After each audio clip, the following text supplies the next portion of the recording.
Perfect. Okay, good morning, everybody. My name is Carrie Parcell. I'm with MassDEP in Barnstable County.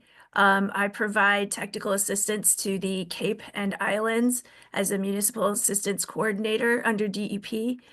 With the county, they tend to call me a waste reduction coordinator, so it's kind of funky with some of the folks out there. But I share a role with Todd, Missy, Brian, Julia, Susan, and Irene. We have Gail here as well. She's our team liaison to Boston. And then there's also Ron, who works out of the Boston office and has 4 large communities in that particular area. This morning, we're going to talk about batteries and battery safety, collection, handling, identification, and what to do.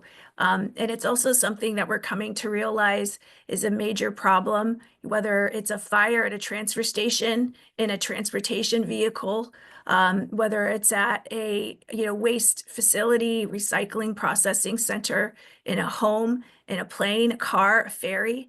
And if we think about it, there's so many types of rechargeables that exist in our home, at schools. When you think of all the kids getting MacBooks, just automatically assigned to them. We're constantly carrying our phones, even our electric toothbrushes to some degree, have these rechargeable batteries in them. It's come to my attention that sometimes furniture in our homes have rechargeables in them, rockers and things like that, heated, recliners. So we're here to talk about that. And, we're going to have a really full session. So what we're going to do is if you have a question, please put it in the chat if you feel like you might forget what it is. And then we'll have a break after the first 4 presentations to do a question and answer session. So we'll address the chat first, but then we'll take raised hands. So feel free during that period of time to ask questions. If it's for a specific person, direct it to them and introduce yourself. We'd like to know who you are, and who you're representing, where you're from. And then we'll move on to the second half, and then the same deal. Questions in the chat will be directed first, and then feel free to raise your hand and introduce yourself so we know who you are and where you're from. And with that being said, I'm going to open it up to Brendan Farrell. He's going to give himself an introduction, and he is with a waste management recycling facility in Avon, Massachusetts. How's it going, everyone? I'm Brendan Farrell. I'm the plant manager for WM's Avon site. I've been in this position about 4 months now. Prior to this, I was the ops improvement manager for all building recycling. So I've been at multiple MRFs and been in the industry for a good amount of time. I think I was asked primarily to speak on the MRF safety aspect of batteries. We see about 1 fire a month at least due to lithium-ion batteries in plants. I think we had a larger one back in July prior to when I was a plant manager, but it took us down for about a year. I'll get into more details on that later on in the presentation. And I think the biggest aspect of batteries, we see a lot of people wish recycling. They see plastic encased vape pens, plastic encased electric mower batteries, things like that. And they toss in the recycling. They don't think about what happens to it after it gets to where it needs to be sort of processed and put in different streams. So key to that is education. Educate people on to why there's dangers behind that. So background on WM's Avon MRF, we're about a 24/6 operation. We have 45 employees over 3 shifts. That's for volume wise, we handle about 25 contracted municipal towns. That's about 375 tons per day. It doesn't include third parties that usually come into us, such as from Republic or Casella. That just logistically makes more sense for them to come to us. Equipment at the MRF, we have 4 balers. So this is the equipment that compresses the different materials into 1 town blocks that we then sell. Optical sorters, which use high pressured air to sort material. We have 3 different fiber screens that are sorting out OCC, old corrugated cardboard, and mixed paper. We have glass breakers that crush up the glass, so we can recycle that, and drum feeders that sort of jostle up the material. On top of that, we have over 100 conveyors, different magnets, eddy currents, and a new glass cleanup system. As you can sort of see from these pictures, these are heavy duty pieces of equipment that primarily materials getting jostled around, broken up, hit, banged, and that's one of the biggest dangers with batteries. If you start hitting it around, there's very high chance that it will become ignited. So moving on. So education-wise, this is what your material looks like when it comes to a MRF. It just gets into a giant pile. We use these cat loaders to sort of push the material around in piles, run over it. If there's a battery on there, it can ignite and cause issues. And that's not what we want in MRFs, especially when you have all that material that is flammable in that area. So it's very dangerous in a MRF aspect. Processing wise, we do about 25 tons of material per hour. So that's 6 residential trucks per hour that is getting through our system. Headcount wise, we have 2 sorters pre-sorting materials, 2 sorters at OCC, QC, 2 sorters at a secondary pre-sort, 2 sorters at Magna QC. So we really don't have a lot of employees out there inspecting and trying to get out different types of materials that shouldn't be in our stream, like batteries and other things that could break or jam up the equipment. On the right side, this is what the sorters first see when coming in. Can you tell if there's a battery somewhere in there? Because they sure can. And that's their job, sort of get out the bigger things like bag trash or big pieces of motor or metals that come through that won't cause damage later on the system. But it's very difficult for them to identify anything that could have a battery in it. And there's many times where they miss it and ends up through our system into a baler, getting compressed, and all of a sudden we have a fire on our hands. So getting into one of the larger fires we've seen as of recent, this was back in end of July, about 8:30 a.m. A fire started in our OCC screen while employees were on break. Situation was discovered after the power went out the building. Power went out, employees didn't know what was going on, so they went to investigate. Upon discovery, determination was made to evacuate. We had 9 different town fire departments responding. Luckily, there was no injuries. That's the biggest takeaway. On the downside, there was damage to a lot of our equipment, damage to the roof, electrical systems, communication system. So what this did was caused us to shut down for at least 6 weeks, employees out of work. Luckily, they returned. This is one of those tough industries. Not a lot of people want to come in. We don't have a lot of people knocking at our doors. Luckily, we have a strong team that we're able to get them in right away as soon as we're up and operational. Another big piece of this that not a lot of people think is diversion of materials. We have limited outlets in the New England market area. We have our site in Avon. We have another site in Borica. Casella has one in Auburn, Mass, another one in Charlestown, and Harvey has one in Westboro. And then there's another couple smaller ones, but those are the primary ones. It's difficult to divert materials throughout. So there's an entire ecosystem of routes that have to be diverted and changed, and there's capacities at the other marks as well. So there's a lot of stress on the industry during that time because we had 375 tons that didn't have a home for over a month. So overall notes, MRFs are the perfect environment for potential catastrophic events and why we need to educate our customers and everyone else the dangers of this. It's a perfect environment for fuel. We have fiber materials, paper, OCC. Dust is a big thing in MRFs. The equipment, as I sort of explained before, it's banging different materials, which is a perfect way to ignite a battery. And this is one of the biggest takeaways. Staff are not trained firefighters, but we have to react to it due to batteries ending up in recycling bins. I think that's a big thing. These guys are sorting materials. They're not firefighters. Even firefighters, as I'm sure the firefighter on this call sort of get into more details, the dangers and difficulties they have with these. These are just everyday people trying to put out fires and manage safely.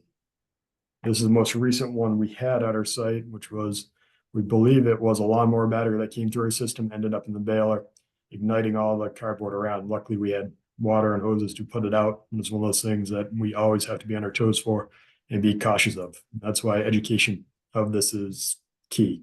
We can't wish recycle and say, hey, this vape pen is mainly plastic. When we toss in the recycling pen, hopefully it'll end up where it needs to be. You have to realize that's going through a bunch of equipment, a bunch of different areas that can cause that to ignite and cause catastrophic events. And that's my presentation. I'm sure there'll be question and answers, but like Gerry said, we can hold those two later on. Thank you all. Thank you, Brendan. I really appreciate that. That was very poignant and quick of you. And I like the humanistic element that hopefully when these things happen and you have closures, you have staff leave and then you have to rely on hopefully getting them back to continue operations prior to a fire the way that you were before. So thank you. I really appreciate that. Next, we have Matthew from the town of Needham. And Matthew, if you don't mind saying your full name, because I don't want to butcher it, that would be fabulous. Sure. My name's Matthew DeMarrais, and I am the superintendent of recycling and solid waste for the town of Needham.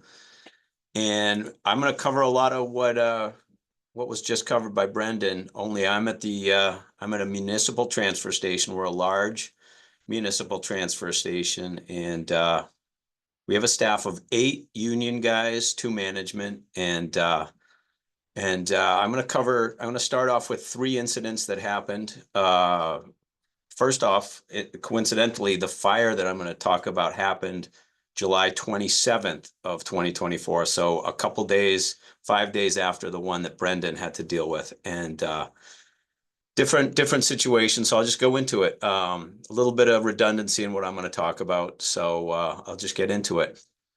On Monday morning, following our fire, I had to be writing a letter to Mark Fairbrother at MassDEP about an incident report involving a container fire at the Needham transfer station.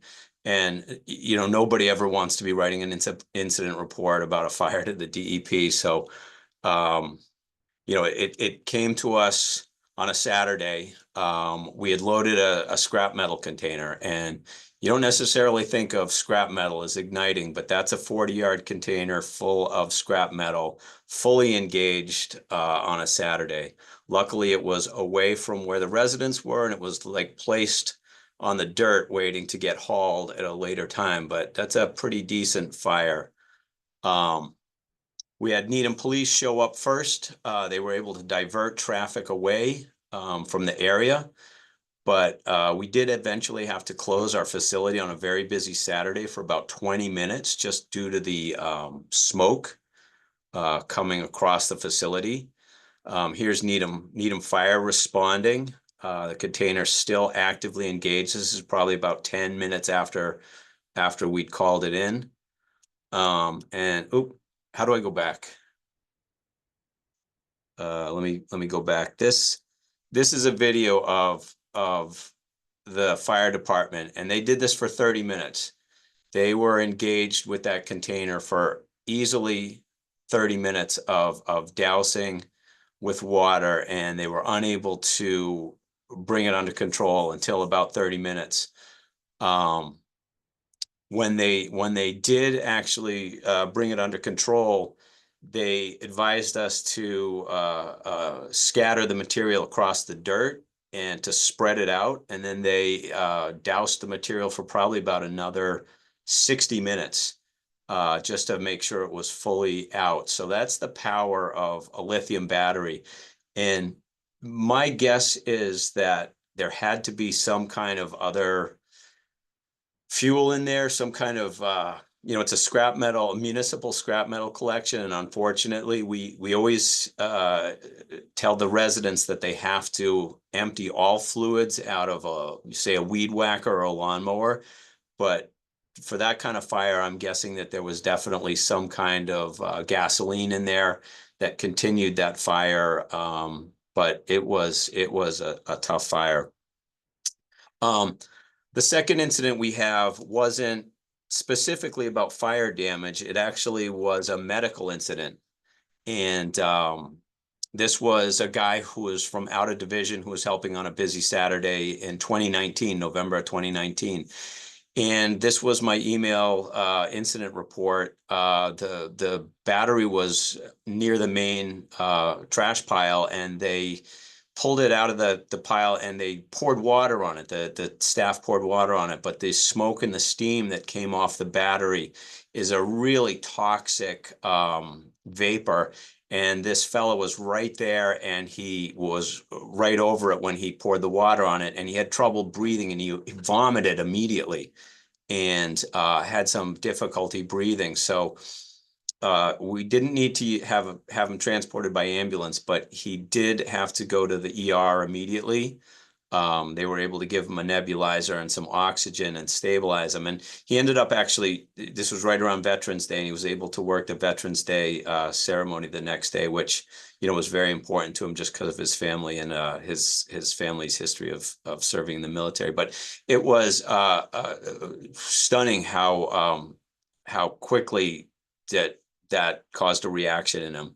And I previously didn't know that vapor was so toxic. And then this is just, you know, another example of a battery fire. February 2022, the operator, you know, working the trash pile sees the open flame right on the main pile. And, you know, you're talking probably about 60 to 80 tons of trash right there. This operator, you know, most of our staff are trained just to look for any kind of irregularities or difficult material in the pile. He was able to backblade that flaming trash away from the main pile, and we essentially you know, hit it with some fire extinguishers, but we let it just burn out on the concrete slab. It's definitely, you know, not a situation that's easy to control these fires when they happen, and sometimes just isolating it from the other material is one of the best solutions. So here we are. Here's our current operations, similar to what Brendan was saying. Every situation that causes a rupture of a battery is right there in that situation. That's our scrap metal drop off. You can see the front end loader and the paved surface, you know, hitting the scrap metal with that bucket. You know, you've got the scraping against the paved surface and then loading it into that blue container behind you. You know, we really do have to worry about what's in that scrap metal pile, and a lot of that is just messaging the residents and keeping an eye on what they're doing during disposal. Here's our TV drop off and our computers. We do have batteries collected by our state contract vendor RMG. They will take batteries. We just have to make sure that the ends are taped and they like them in a container, some kind of, we usually try and get a 5-gallon bucket or some kind of Rubbermaid container. Sometimes we can get those from our swap shop. Sometimes we can get them from the commingled drop off if they're a nice sturdy container, and sometimes we purchase them. But that's a program. The battery program for us is evolving as we get more and more material brought to us. Here's our universal waste shed and universal waste drop off area.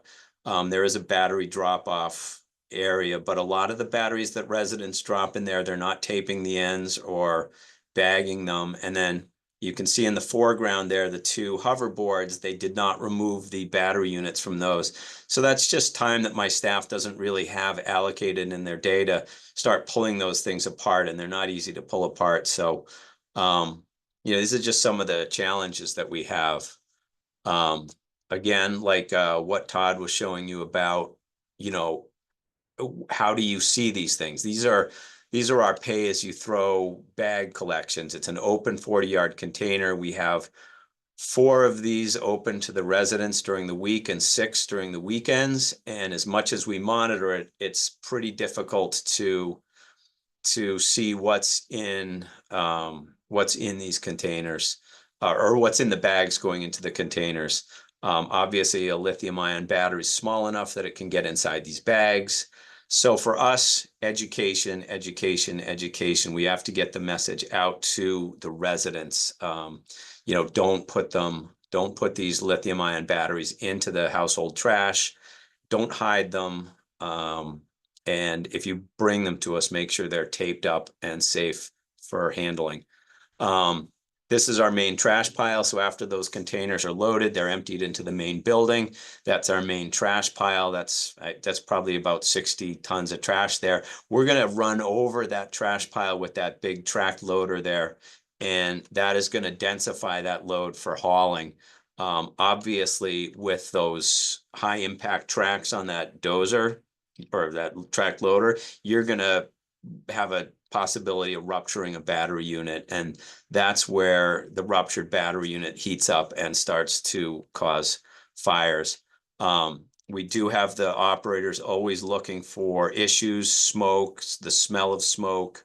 The bucket is able to pull the material apart, separate it out, and sometimes that's your best ally.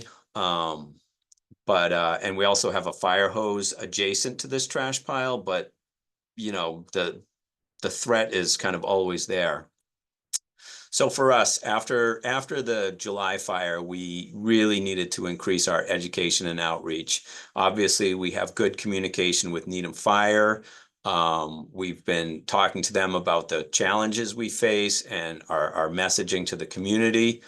We've been using a lot of our available channels, which is our website, social media. The town has a newsletter.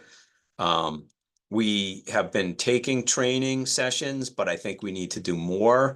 And I really think we need to do, just get the staff to always be looking out for these and continue staff training. One of my issues is I want to get a more consistent storage container for these battery units. And I'm working with our vendor RMG for that.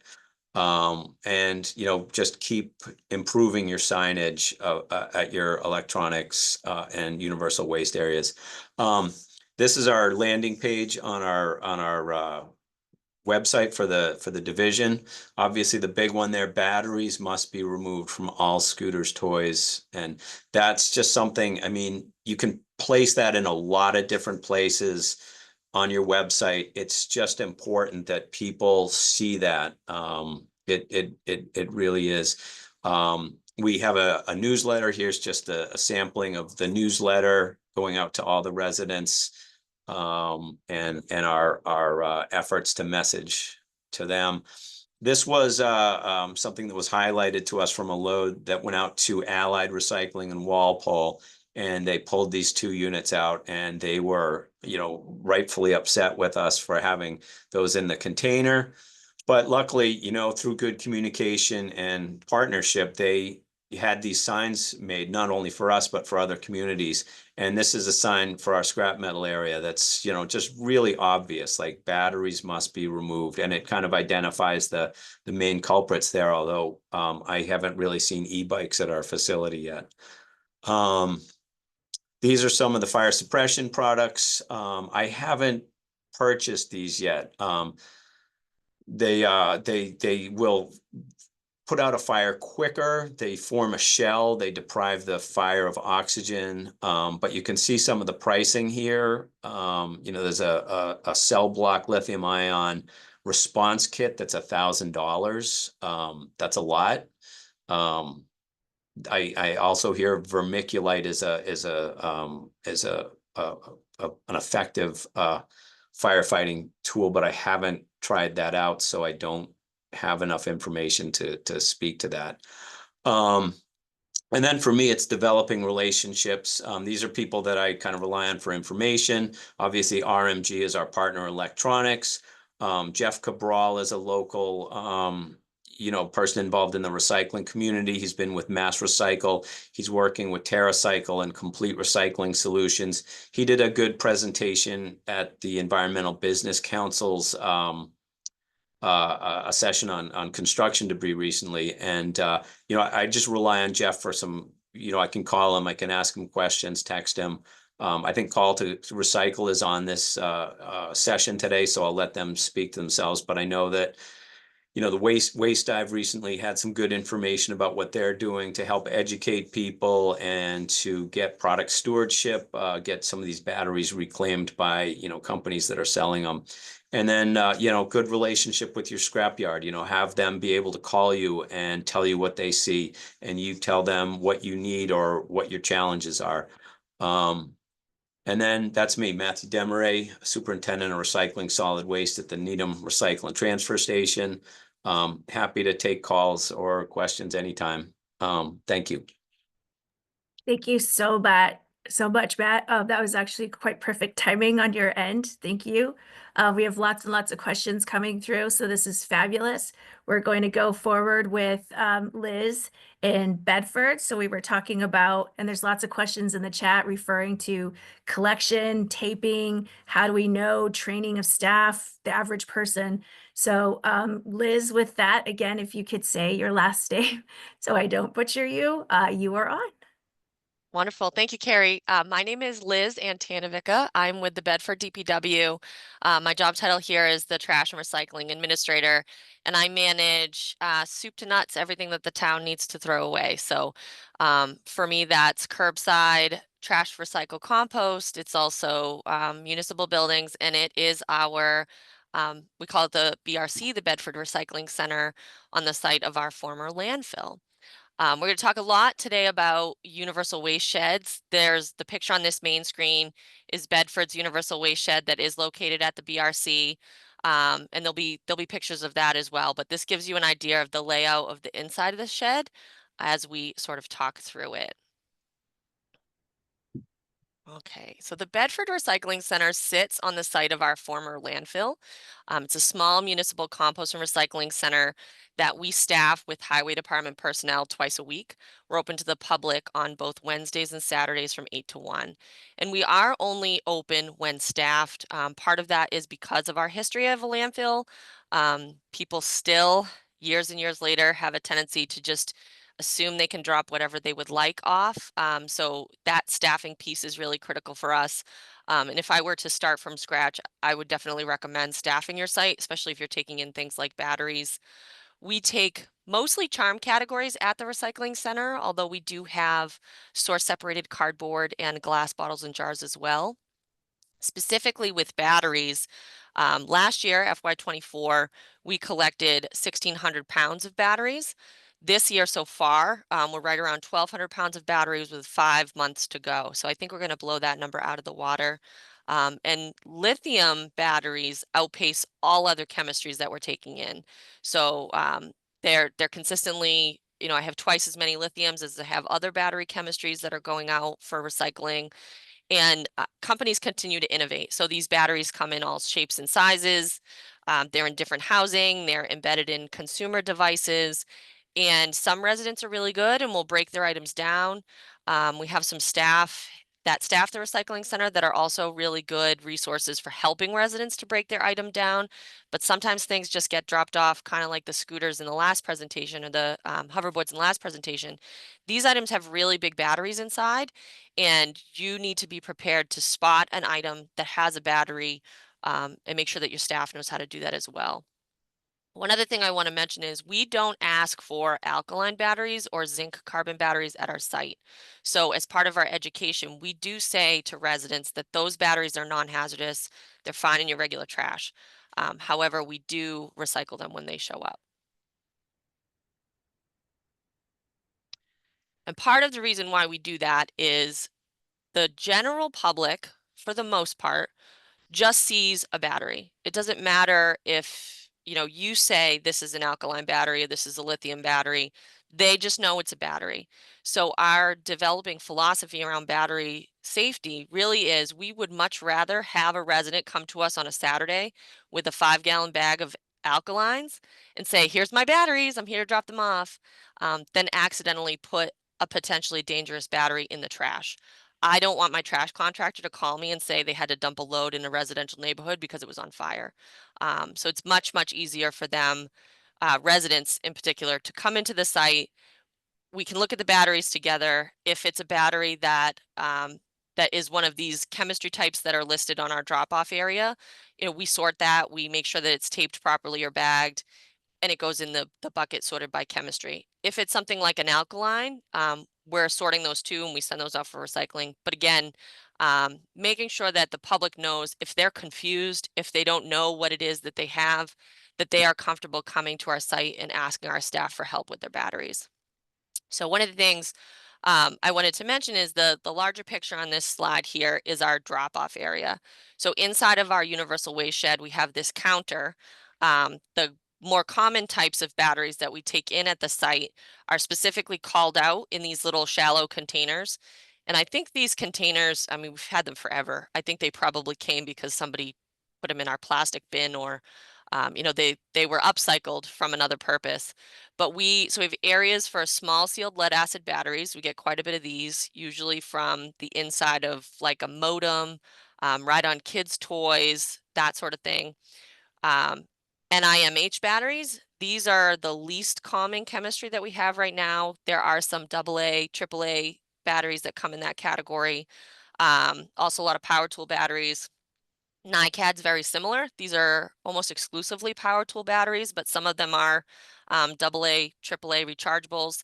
And then lithiums. Like, I couldn't tell you what the most common size, shape, category of lithium, because they're all over the place. And then we do have the little container that says not sure. This is for folks that just have no idea. You know, I might go in after we've been open on a Wednesday, and there'll be a rechargeable toothbrush in this little container. It might just be a regular old alkaline, might be a lithium. It sort of runs the gamut, but we just want to make sure that residents truly are comfortable bringing us their batteries, no matter what. And then buttons are another category that we just sort of refer to them as buttons, even though in this little container we tend to get a lot of flat key fob batteries, which are a lithium primary battery. We get a lot of hearing aid batteries, which have an alkaline chemistry. But again, the public, they can't read them because they're so small, and they just want to make sure they get in this little container. So twice a week, either myself or someone from my staff will go through this little bucket, and we tape them. So the easiest way to manage them safely is to package them up like old school Dots candy.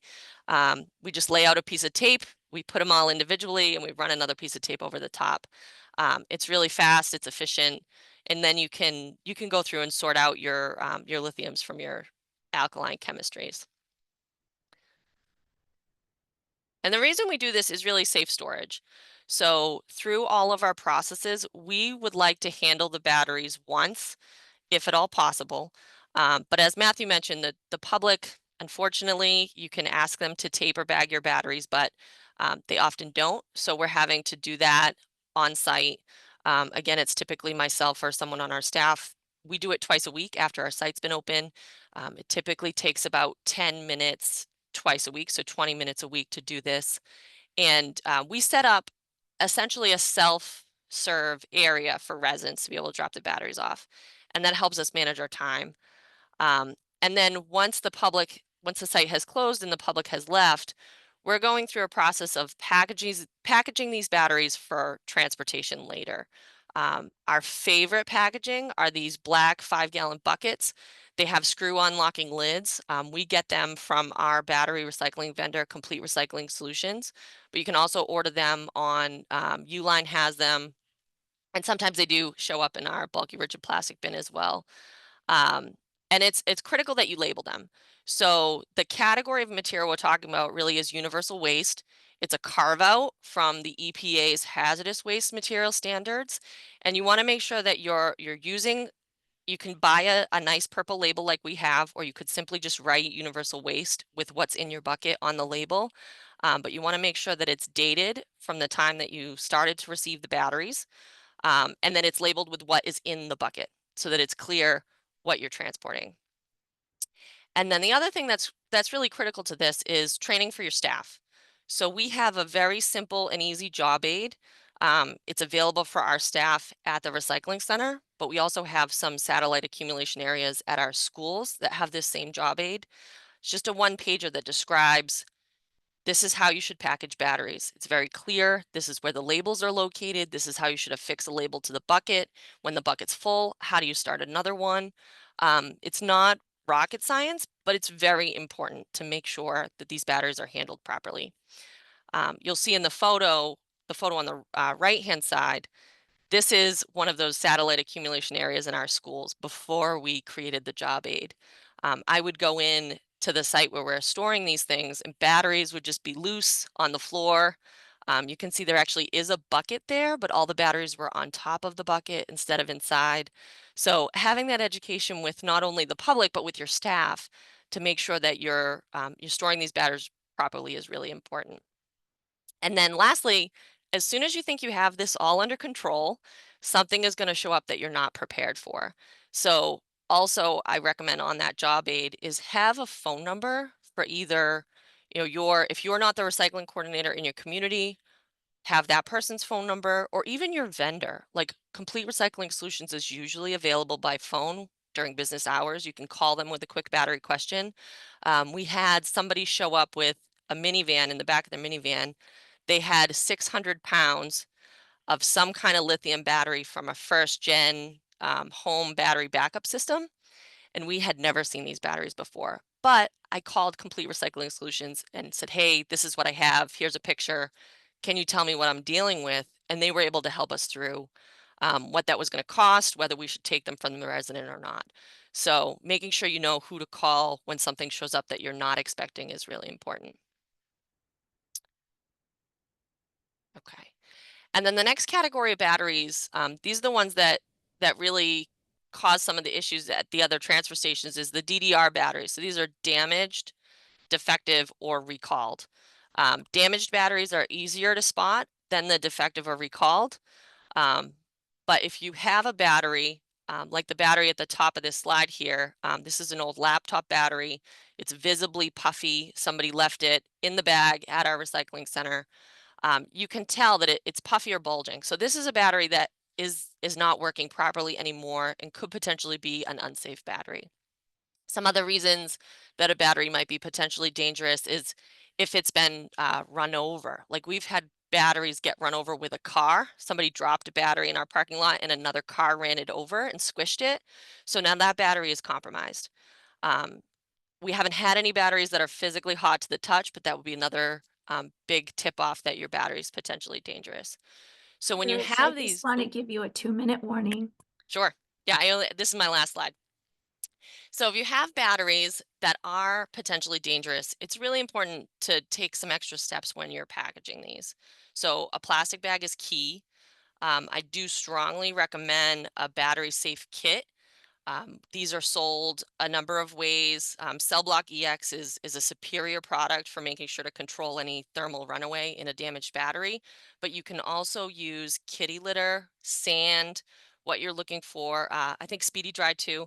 The material that you're looking for is something that's going to exclude oxygen and prevent that battery from furthering the fire with other battery cells. So, and then once you get that into the battery safe kit, call for a pickup as soon as possible. So for us, that means we're having batteries picked up from our site regularly once a month. So if we have some damaged batteries come in, we might speed up that monthly pickup and have them come within the next week to pick up the batteries. But talk to your fire department. So your fire department may already have some things that they're doing to manage dangerous batteries. Our fire department actually has a relationships with fire tech and safety, and that's how I got our battery safe kit. And this 5-gallon bucket is only about $250. So it's pricey. It's not a $10 bucket, but it's well worth having it on site in advance so that if you have a dangerous battery, have a way to deal with it quickly without issue. And that is my last slide. So again, my name's Liz. I'm in Bedford. Super happy to have folks call me or email me with questions. And I will definitely be available for the Q&A session in a little bit. Fantastic, Liz. Thank you so much. It's so very interesting, some of the things that you have said and demonstrated to us. I was kind of thinking about the hearing aid, and you were saying that it's not necessarily a lithium base. And I was like, that's weird, but yet we stick our cell phones up to our ears constantly. So anyway, thank you so much for that information. We have one more presenter, and then we're going to turn it over to Missy. I'm going to put her to work in our question session, but we're going to hear from Call to Recycle first, and it is Mark Steadman. His last name is a little bit easier to say than some others, so I'm going to go ahead and let him take over. Mark.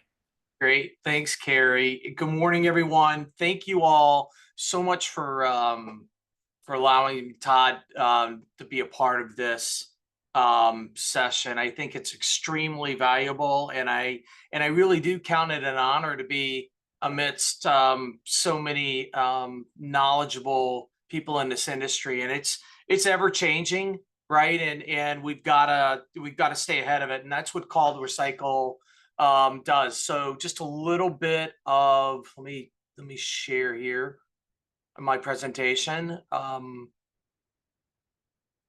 we go. And there we go. Okay. So my name is Mark Steadman. I am a program manager here at Call to Recycle. For those that I'll just give some a brief overview of Call to Recycle. I'm sure that a lot of you may know who we are and what we do, but for those that do not know, Call to Recycle was founded or created back in the late 80s, early 90s, when the US EPA instilled the Battery Act.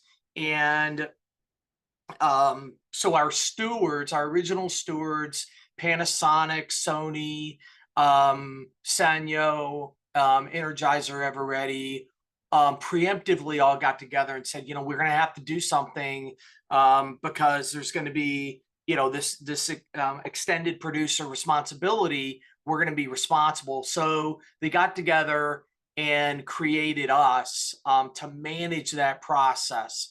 So we cover what I like to describe as two sides of the why.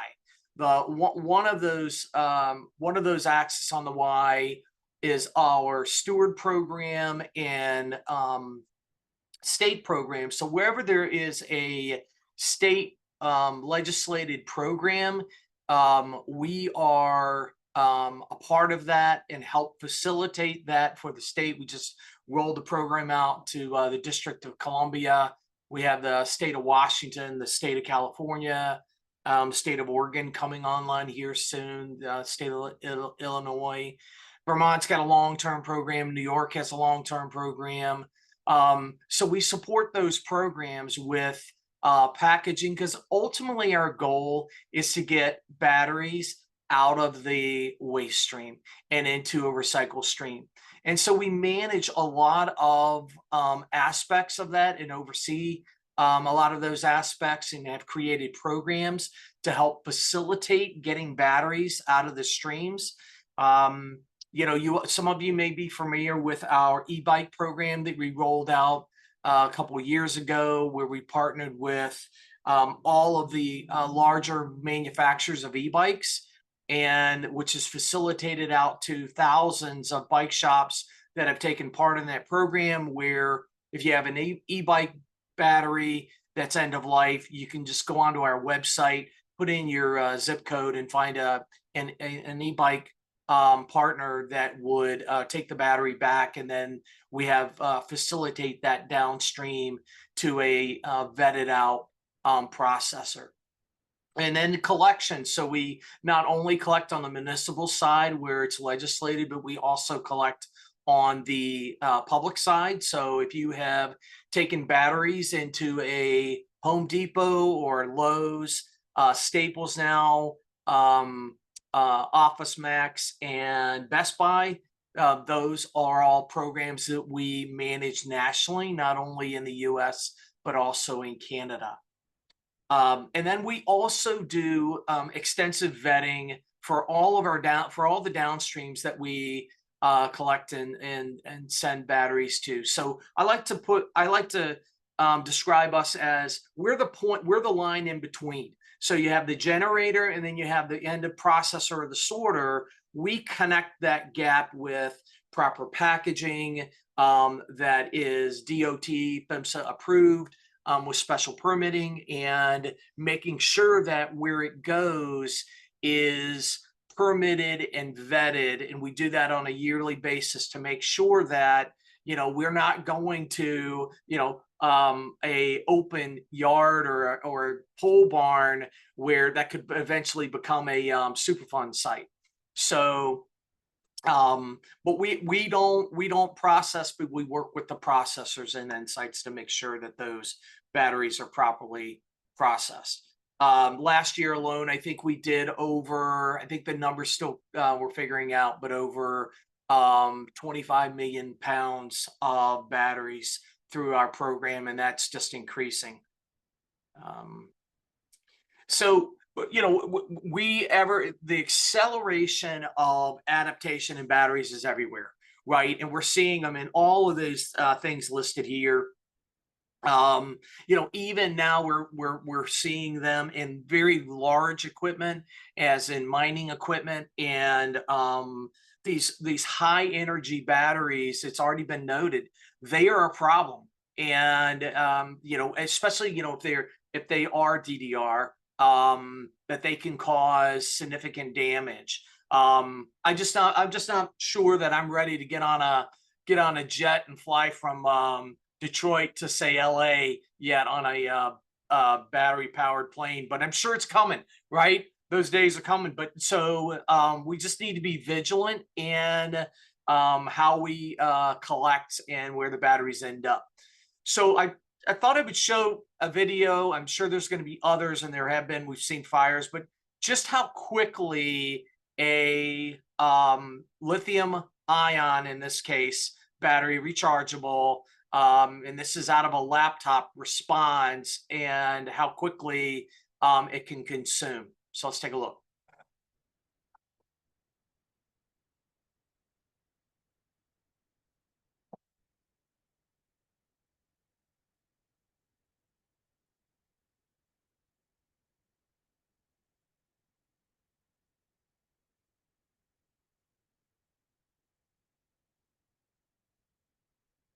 So you can see it reacted very quickly, and we have a firefighter on today that can, I'm sure, go into much more detail. But at its hottest, one cell will burn, a lithium-ion cell will burn at close to 2,000 degrees.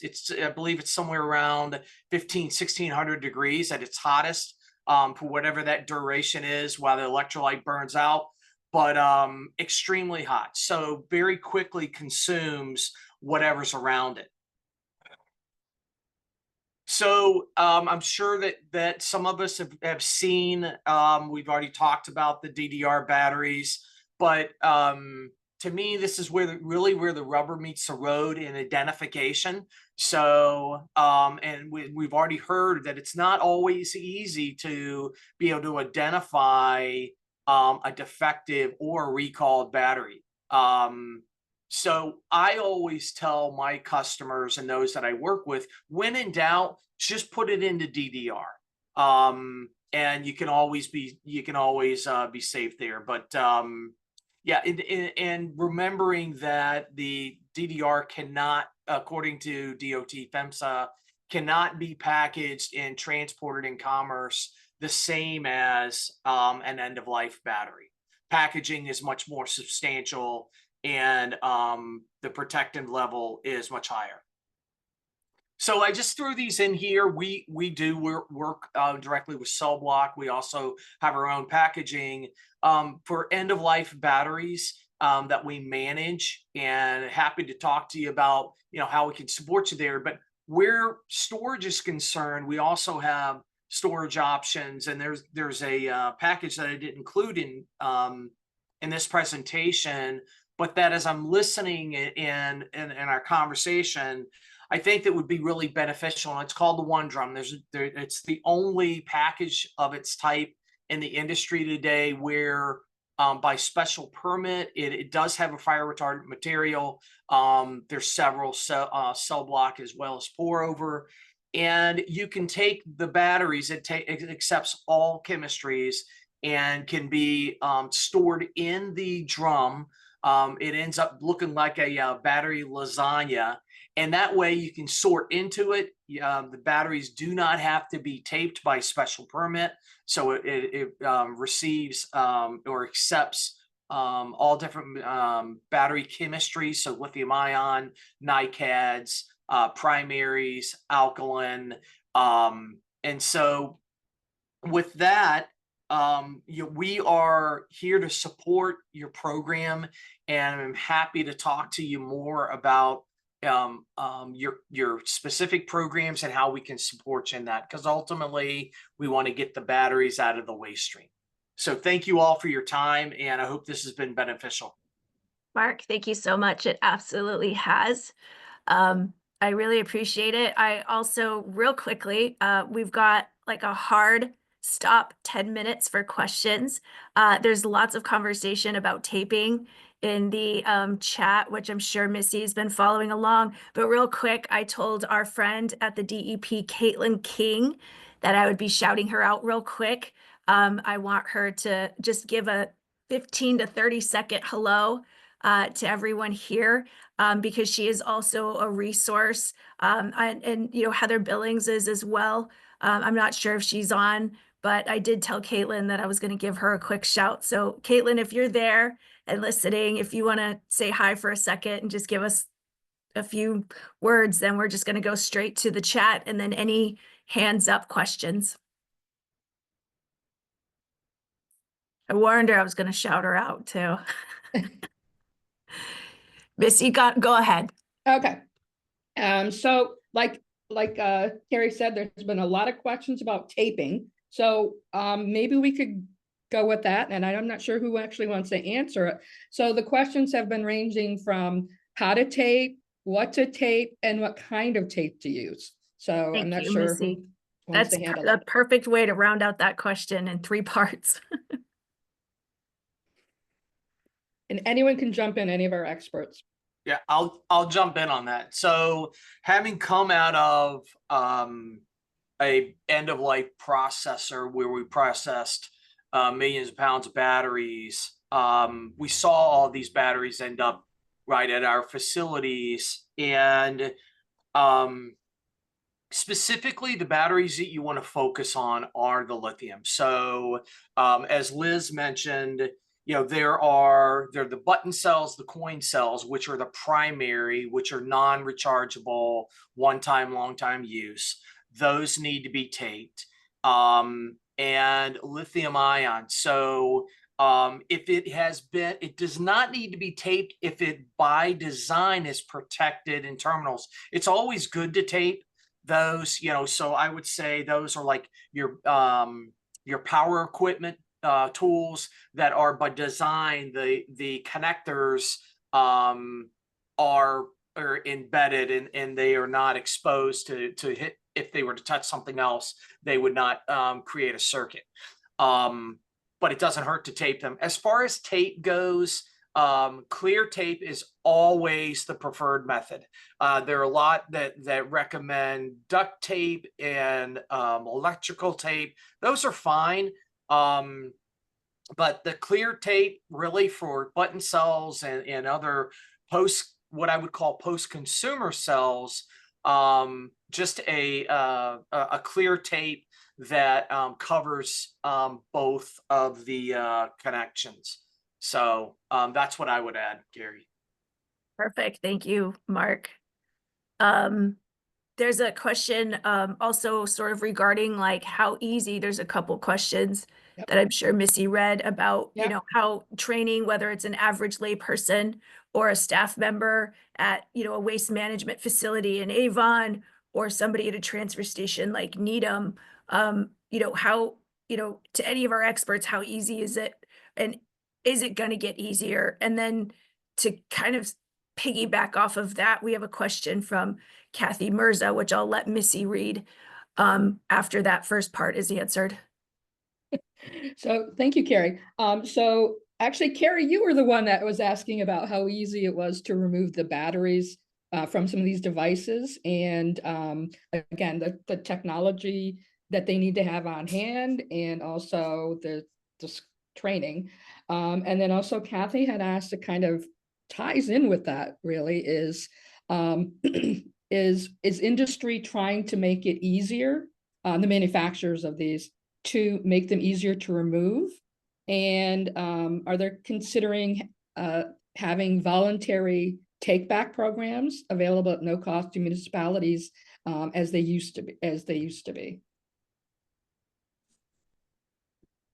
And anyone can jump in with that one. Probably Mark would probably be that one. I was going to say, I think that question was written for me to answer. So, wow. So we'll talk about training real quick. So we do have training, according to the 49 CFR, I think it's 49 CFR 173, I believe it is.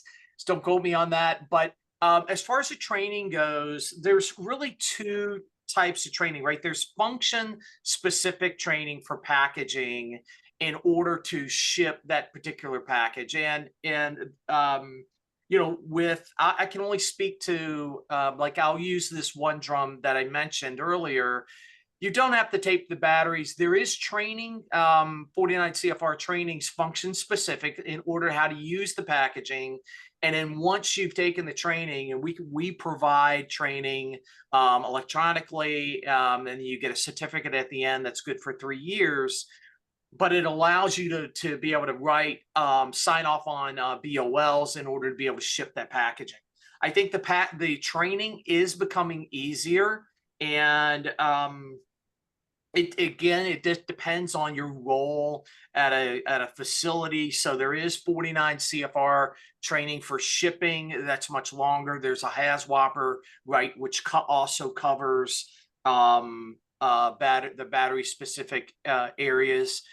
So I would say that things are going to get better. I think things are going to get better. We're seeing that, but training by far and knowledge is by far the first line of defense as we see it.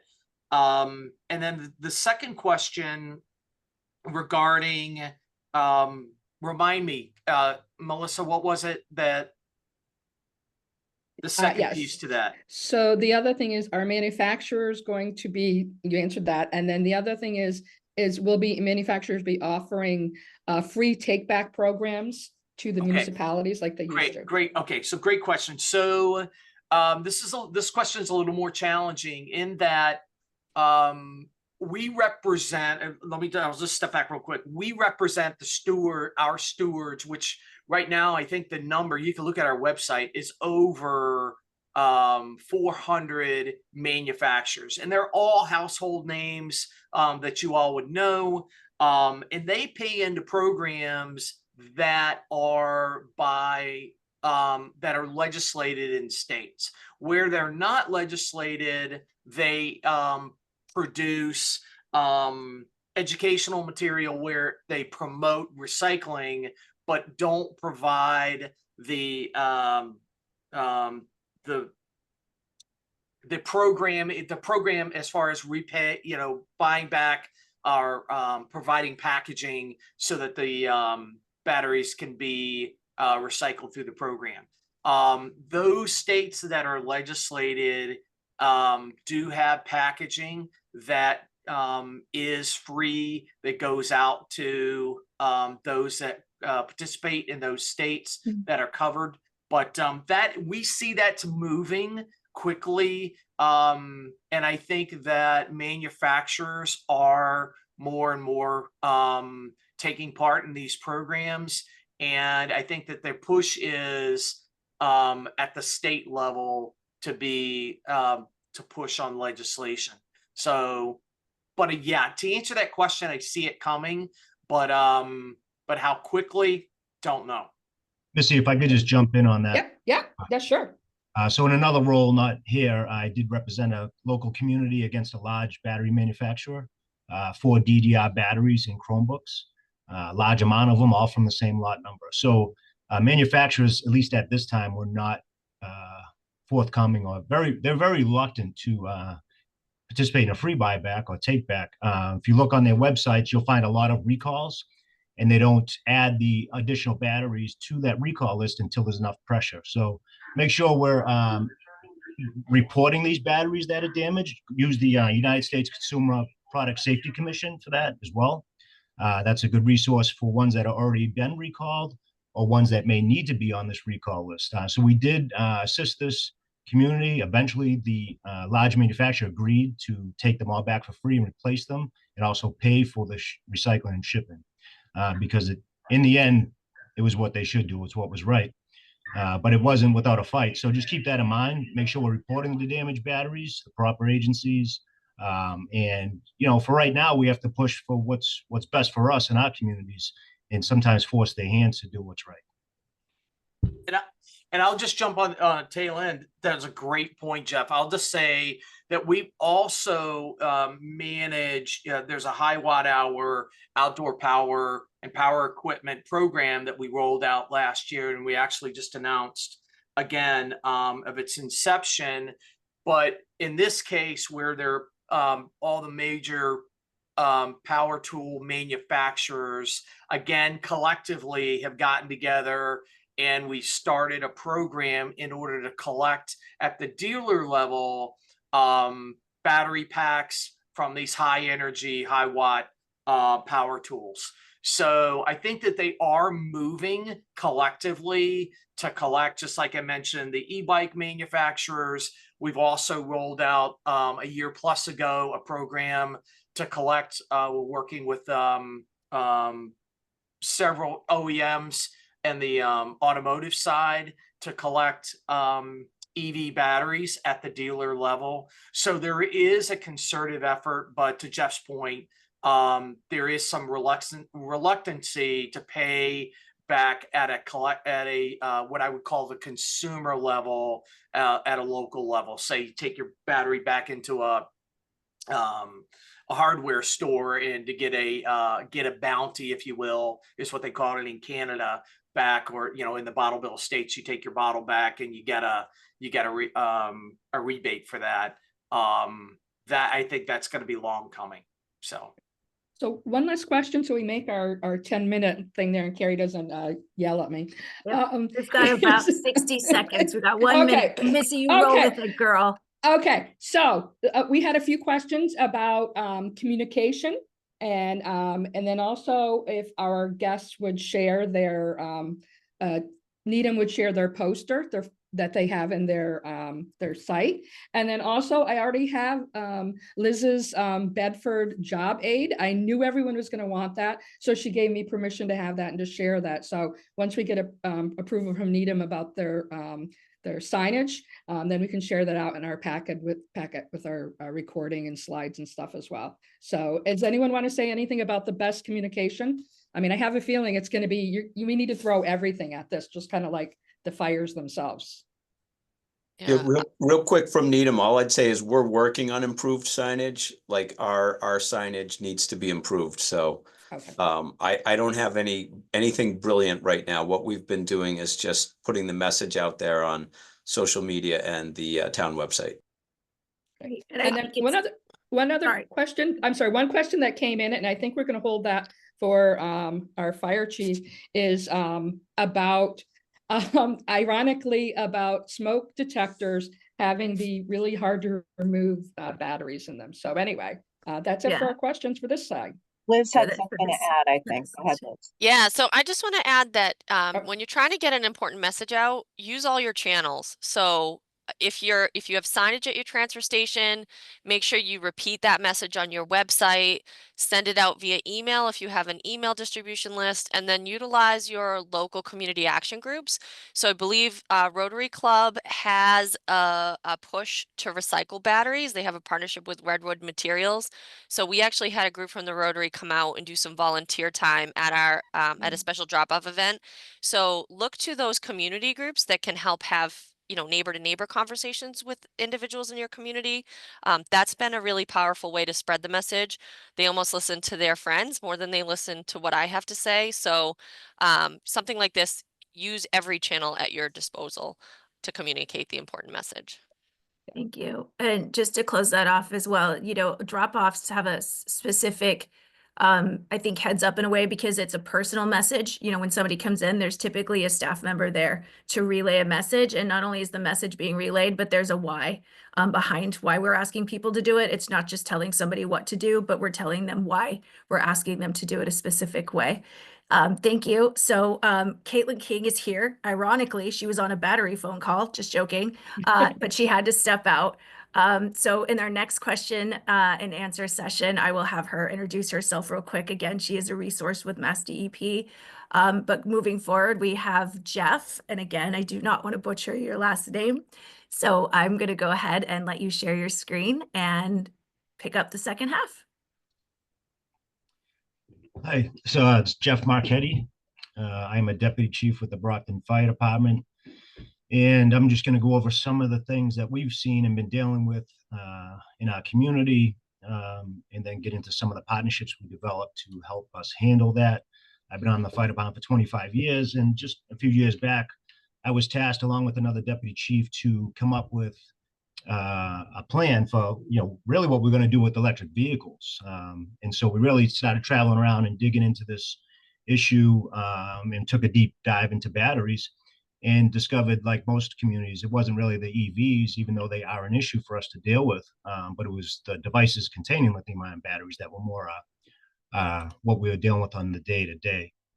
So I'm going to review some incidents, some basics about batteries, DDR and end of life, which has been covered, some mitigation that has changed for the fire service and how we handle them, and then the need to develop partnerships, which is the big reason I'm talking about this today with our recycling people and our partners there, which for us is our DPW, Department of Public Works. And we were able to have a great partnership there with Pat Sullivan and Ernie Bethany, and we were able to learn a lot together and come up with a nice plan for us. Self-assessment, community threats, risk assessment, things like that, public education, trying to avert the disasters before they happen. So batteries of all types have always caused a problem for us. I know there was different talk about what should be recycled and what shouldn't be. I am not in the recycling business. However, on my end of the fire world, I believe that all of them should be recycled properly, tape the ends of all of them so the circuits don't close. I've had fires from every type of battery you see on this screen. So it's just a fact of what it is. All batteries have one thing in common. They don't create energy. They try to harness it. Anytime we try to contain energy, it wants to get out of its package. So whether it's a lead acid or non-spillable lead acid that I've had multiple alarm fires from, even the nickel metal hydride batteries, we find those out there as well still, but they're out there in hybrid vehicles. They were the first ones out there for that. So it was mentioned primary versus secondary batteries can be a little confusing in the fire world, but primary batteries don't mean that they're more important. They're just the ones that are single use versus secondary batteries, which are the rechargeable and lithium-ion. Just to clear something up, we hear it used interchangeably all the time in the news, in articles. Lithium versus lithium-ion, it's not interchangeable. So it's very important in our world of the fire service, basically for extinguishment. But lithium, so lithium metal that are in those batteries, like a button battery or the primary lithium batteries, that reacts with water, with moisture. So if I pop that out of the battery, that metal will ignite if I put water on it. So we don't use water on those, but lithium-ion, and what we're talking about today, we do use water on that. All right, so we call it the extinguishment agent of choice, but it's really not extinguishing, it's really only cooling them. So that's what we're talking about today, lithium-ion. And the difference with that, with all of these, is the high energy density and the lightweight package, right? It's why our phone lasts twice as long, but still fits in our pocket. So that's why we like lithium-ion batteries. It's the most prevalent chemistry out there. It's the high energy density, in a typical 18650 cylindrical cell, it's about 3.7 volts versus its almost similar size AA battery of about 1.4. So more than double the power in a similar size. So we'll just show you a couple of videos here to illustrate what our problem is and what's been going on out there. You hear that one pop, that's one cell going into what we call thermal runaway. That, well, it looks like smoke, is not smoke, it's vapor. It's off-gassing toxic flammable vapors. And it rapidly overtakes that room, exponential fire growth, little to no warning. And even unplugging it from the external energy source doesn't solve our problem, because it's the internal short circuit, that thermal runaway, that's our issue right now, which then tends to spread up, propagate from cell to cell to cell. So in a scooter like that, it's typically probably about 30 different cylindrical cells in one battery pack, about 300 watt hours around there, give or take. And so when that one cell goes in a thermal runaway, it now is going to damage the ones next to it and insult them as well. And that's part of our problem. When this fire starts, it may still be going when we get there or not, but all those other cells, we don't know which ones are spent and which ones aren't. So we can't trust it. We don't know when those may go off. It could be a minute from now, an hour from now, or 2 days from now.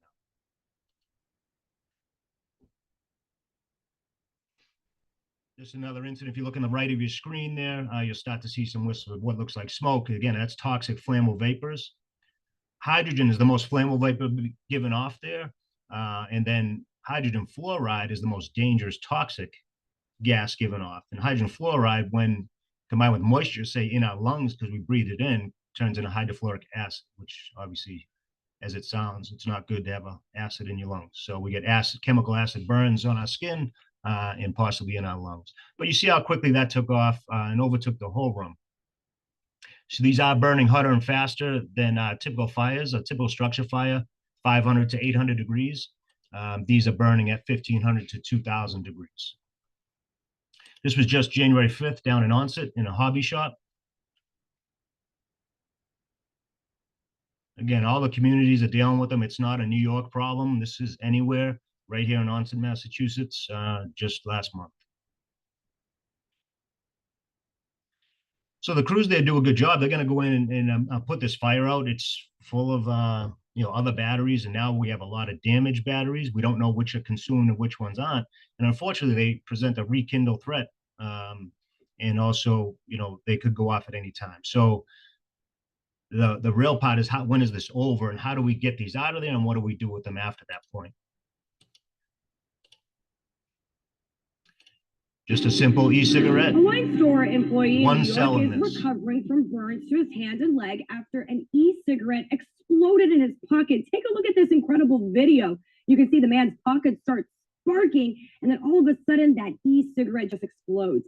He was taken to the So that's one cylindrical cell and then one e-cigarette. So there's a lot of power there. You can see how it almost tends to keep reigniting. So the problem is not only the thermal burns that gentleman probably sustained on his thigh or his hands from trying to grab it, but the inhalation hazard that goes along with it.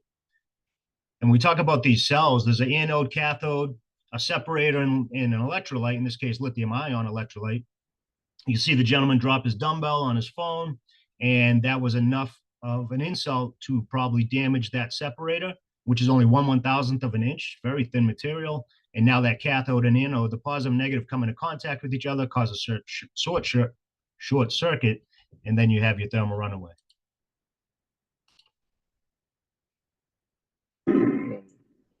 We don't recommend putting these devices in elevators. If I was in an elevator and someone got on with a device, I would get off. In the fire service, we use a 3502 service. We would not, this is a,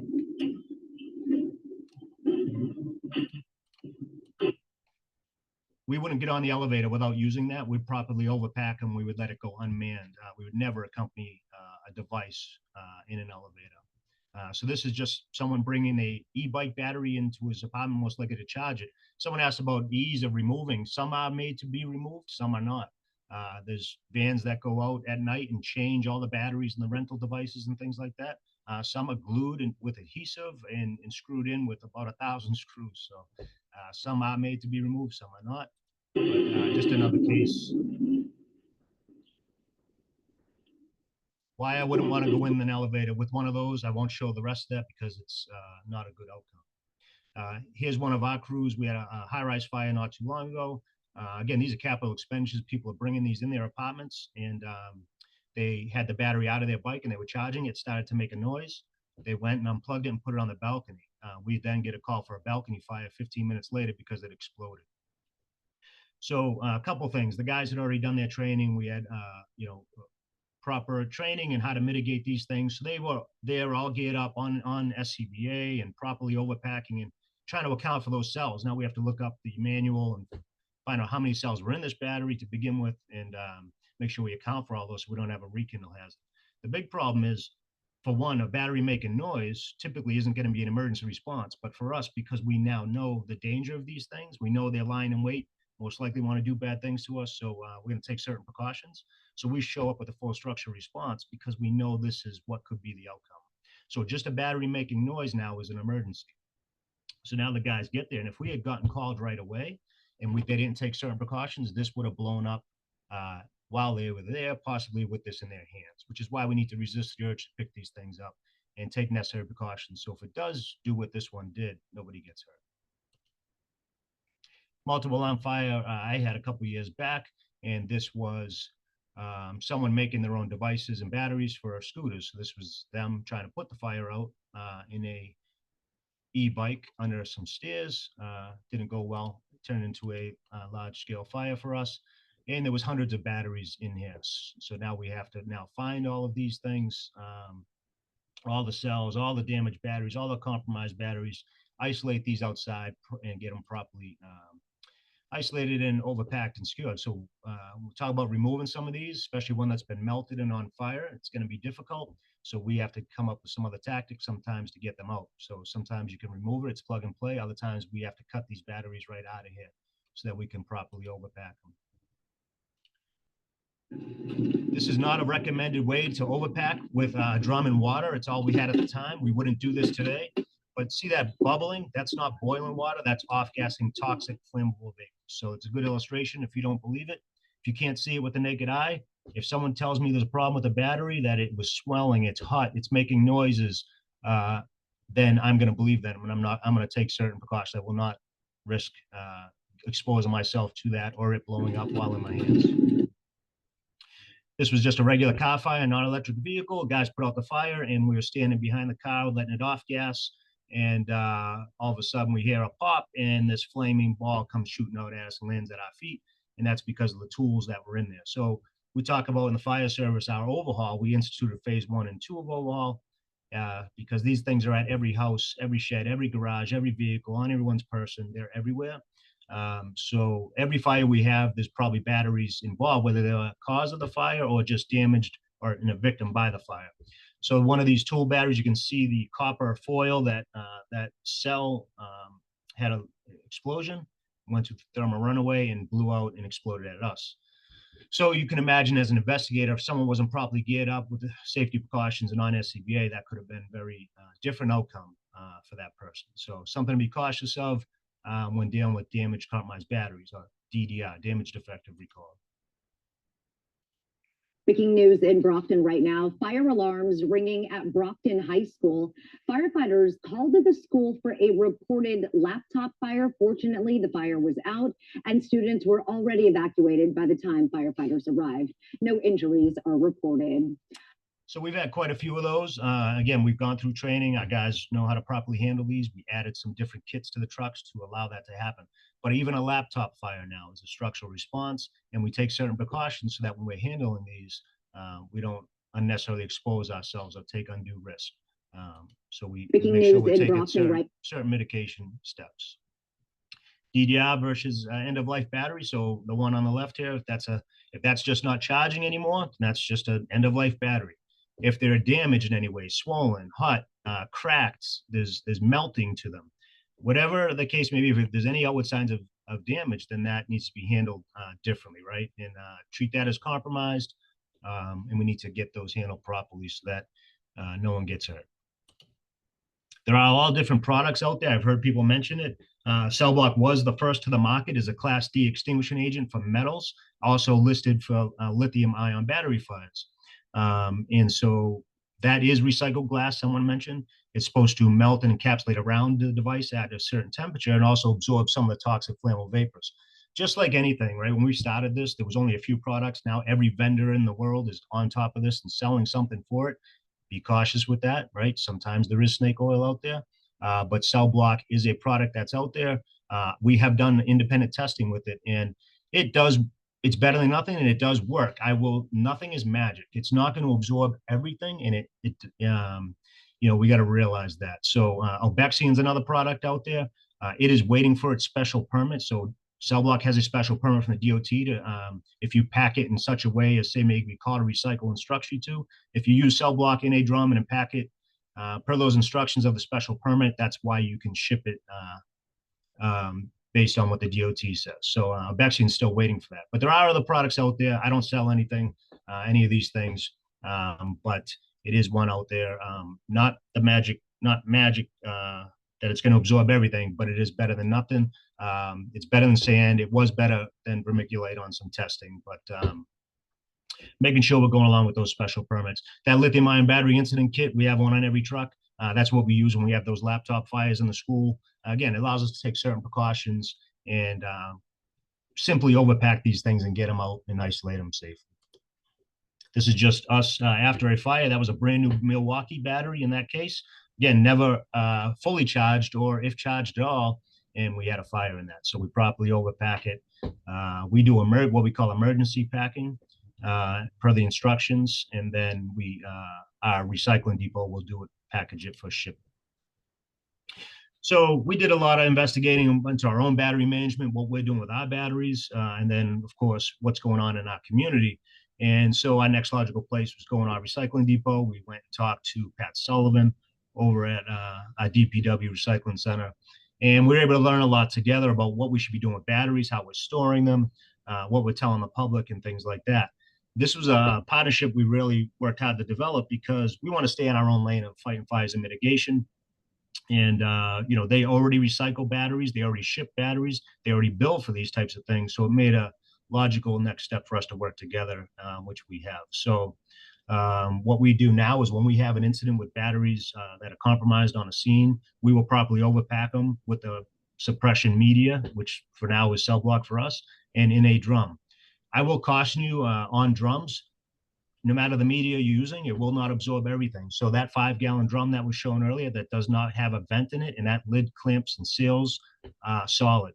So I would caution you in that. And I know it said we could ship it right away that day. We let it sit for 30 days. So we do not clamp any of our lids. We want this to vent some way. So whether there's a vent in the lid or in the side, if it does not have a vent, my advice is to duct tape the lid on the top with one piece of tape and do not clamp it. Again, we let it sit for 30 days. That's just my advice based on common sense and experience. You guys can choose to do as you wish. But that's just my advice on that. Make sure those drums can vent in some way. If not, I would not secure the lid. It won't absorb everything there's an event. And if you build up pressure in a sealed drum, you could cause yourself a problem. So what we do is overpack those properly. We call our DPW. They will show up on our scene and pick up the drum. We will help load it in their truck. We will follow them back to the recycling center, and we will let that sit for 30 days. We put a sticker on it with the date and the address it was packed, and it sits in a locked area. So that, one, helps us maintain a chain of custody. If anyone needs this prior to the 30 days, like an investigator, we'll let them sign a waiver and take the battery or batteries. Some people want their laptops and cell phones back if they didn't get it at the incident. We'll give those to them because all we want is the battery out of it anyway. So after 30 days, our guys at the recycling depot can now choose to ship it as is. They can repackage it into smaller packaging and ship it. They can repack it into larger packages and wait till it's full and then ship it then. They then work with the receiver, who for us is called a recycle, but it could be anyone, as long as now you are packaging it for shipping based on the receiver's instructions, right? And that has to meet that special permit for the media you're using, which for us is cell block. So the partnerships are important, and it goes further for us into EVs and towing and our police to be able to handle these things properly and take certain risk mitigating steps. We need to all work together and make sure we're on the same page. So staying in our own lanes is helpful. Some departments handle all of this all by themselves as the fire service. It just depends on what resources you have and what partnerships you need to make. It could be multiple communities together dealing with this. Jeff, we are yep. running out. I don't mean to interrupt, but we are running out of time. It's 11:25. We set this up for an hour and a half. And we still have 2 more presenters. I want to say for anybody who wants to stay on, our team will stay on and continue the conversation, redirect some of the questions that we have, because this is all very important information that's being shared today. So I didn't mean to cut you off, Jeff. It's not your fault. It's more mine as the moderator. But we do have to move forward. Yep, no problem. Thank you so much. Again, if anybody wants to stay on, the planning team agreed to stay. So we're going to continue. The next person that we have to springboard off of the Brockton Fire Department is Trooper Gerry Harris. Hello, everyone.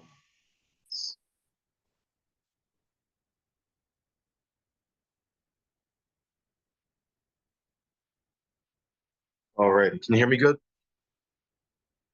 Yep, we can hear you. All right, so I'm Trooper Gerry Harris, Massachusetts State Police Bomb Squad.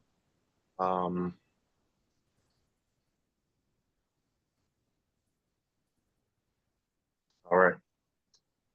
right, so I've had a crazy morning, just got off a flight and just back into the States, so this is fun.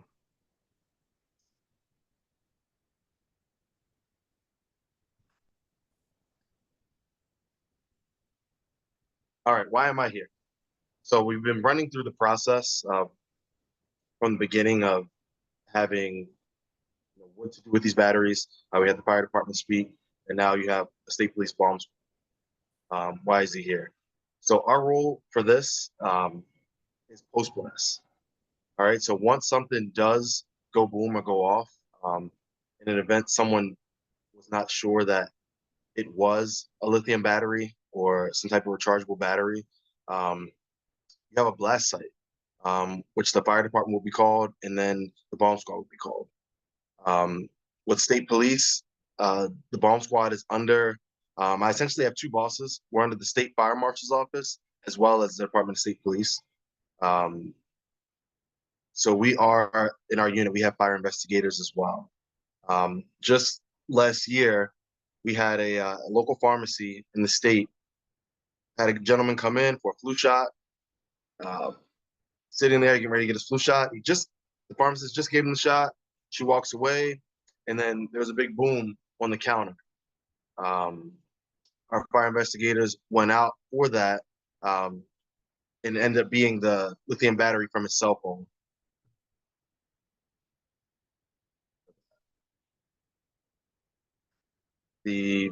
Is that a bomb? All right, so some calls that we get called out for. People could be walking somewhere, they see something suspicious. This here was in, I believe, Somerset. So the fire department is called. They called us, state police. So this here ended up being a lithium battery pack for a scooter, electric bike scooter. So it looks, when you see these exposed, it looks just taped up, wires exposed. Could be suspicious if someone is not sure what this is, if they've never seen anything like it. But obviously this can be hazardous because we don't know what portions of these are really exposed. When the elements come, you see all the vegetation right there. So, possible fire waiting to happen right there. Someone just chose to dispose of it there, opposed to going through the proper channels. We got another call. This is a business. A FedEx guy or UPS guy came in and placed these down on someone's desk, and then he left. And everyone was wondering what this is. No one knows what it is. They evacuated that area, and we were called for it. Apparently, the UPS guy was delivering a package, and someone had given him these two batteries to bring over to the office across the hall or something like that. He figured they were already expecting it. He drops it down and walks out. When they played back the video camera, he comes in confused. So I guess when he was given these two batteries, they told him, "Oh, can you just drop this quickly over, on the desk across the way?"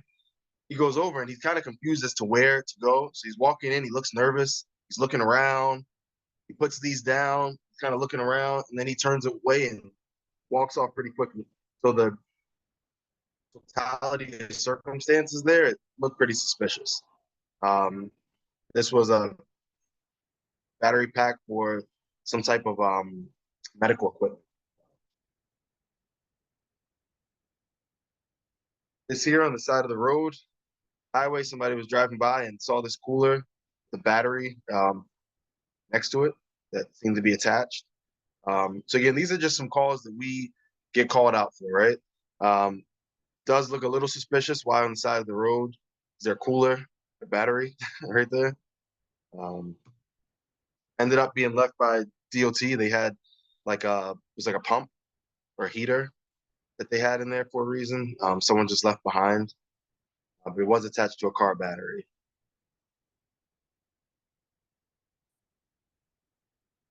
Boston Logan Airport. So we also we are the police entity at Boston Logan Airport. Bomb squad, we have our dogs there that sniff unattended bags.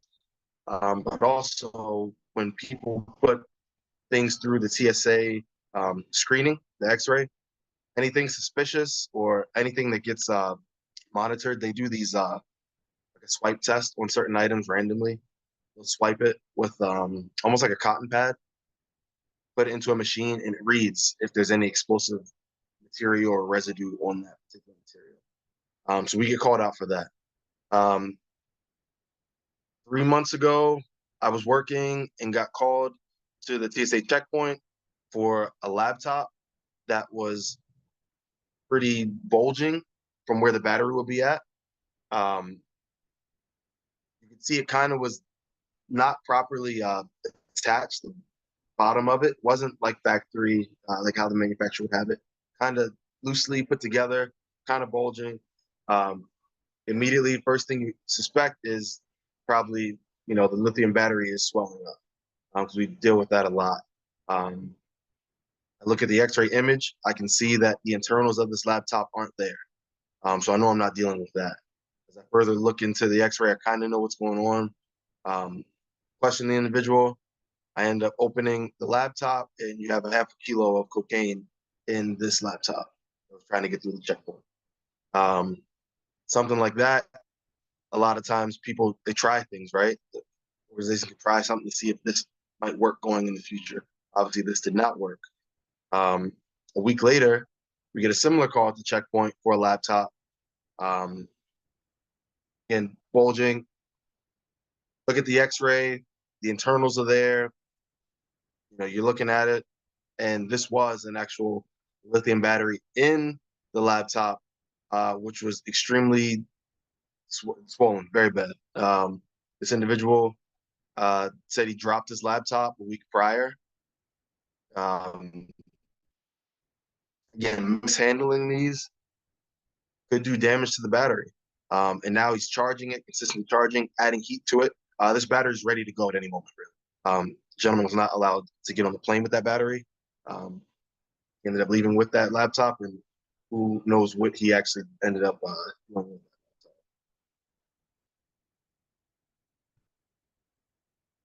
that. Incidents of confusion.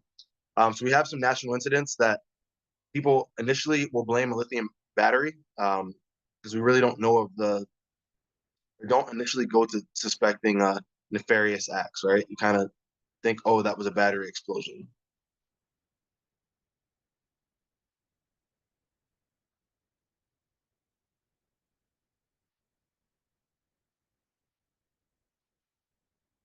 We're going to turn now to another breaking news story, and I'm going to caution you. We are following this developing story. We want to be clear that we do not know anything that ties what I'm about to say, that story, to what we've been talking about in New Orleans. This is just a separate story that we're learning about. Authorities are investigating a vehicle fire outside the Trump International Hotel in Las Vegas that left one person dead, injured several others. We believe the vehicle in question is a Cybertruck. At a press conference this afternoon, authorities did not have any information on the cause of that fire. All right, so when this incident happened, initially, first people on scene were suspecting that this was an explosion from the batteries in the Cybertruck. Obviously, they ended up seeing the fireworks in the back. However, the interesting part with this, there was some back and forth, was the fireworks weren't contained. And the way this blast was, typically an explosion is a rapid release of energy, right? Rapid release of gases that just happen to overcome. There needs to be some type of pressure built up with it. That's why with these battery packs and cell phones, things are encased. So when this energy goes, it kind of circums that casing that it has. The fireworks itself, a lot of people didn't suspect that caused it. Especially some of the fireworks were still intact in the trunk and burning.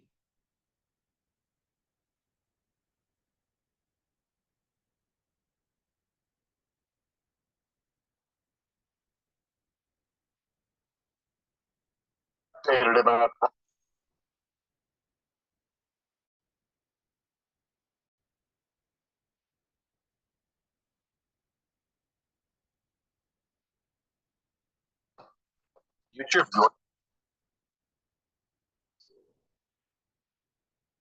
Let's see. The Lebanese Ministry of Public Health says at least 8 people are dead and roughly 2,700 more injured after a number of pagers exploded. CCTV shows the moment one explosion happened at a supermarket in Beirut. One man was knocked to the ground. And here's a look at Beirut now, where Hezbollah says the causes of those explosions are still unknown, but they say the pagers were owned by a number of work. All right, so here, you guys remember this bunch of pages were sent out over in the Lebanon area. They initially suspected when these first went off that there was a lithium battery that had went off that caused some of the explosions, but then they were happening at such a high rate that once authorities were able to get the actual pager device and investigate it, you can see that one of the lithium batteries inside was removed and an explosive was put there as well. So 2 batteries, lithium battery, and then should have been another lithium battery. It was removed, and a small amount of explosives put there. It's suspected that the way this was to go off is due to the vibration of when you get a page or a text on this pager, it generates heat, and that heat eventually set off the explosive. They ran the risk of someone charging it too long. That would have also probably set it off as well. But just kind of seeing what's out here. So obviously this isn't supposed to be the boogeyman effect, suspecting everything is about it. We understand that it needs to be had to be that there are some things out there and people do misuse these batteries for the wrong. For more time. All right, for wrapping up, heat. Well, ultimately, what to look for?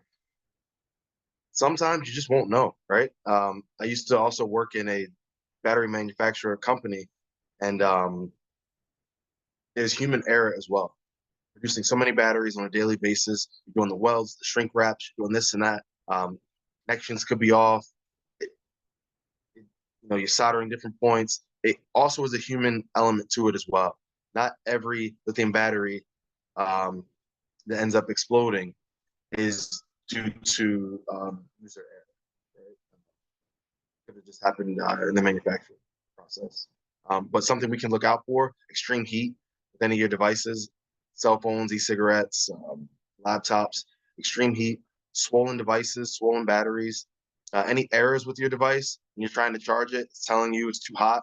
All our smartphones now have these safeties. You try to charge it, if it's too hot, it's telling you it's too hot. If there's one, try to connect it to the charger, it's telling you cannot charge. Detection of water. Respect these errors that they're telling you. There's a reason why these things are there. Any exposed battery, exposed internals of devices, these are all signs of this isn't good. So it's not good, and please, you don't want to find out what could happen with it.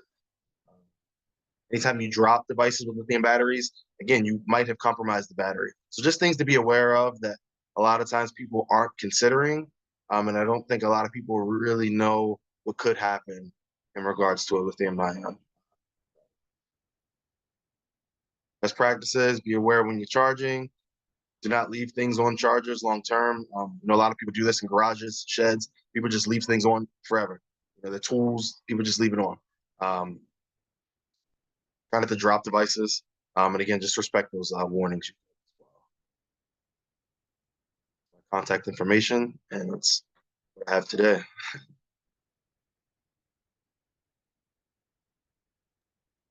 Perfect. Thank you so much, Trooper Harris. I really appreciate that. We've been getting comments. I really like Norma's comment that this is one of the best webinars we've had that she's been on. I want to thank our experts for that, because we've heard from so many fabulous people, even cutting off the Brockton Fire Department.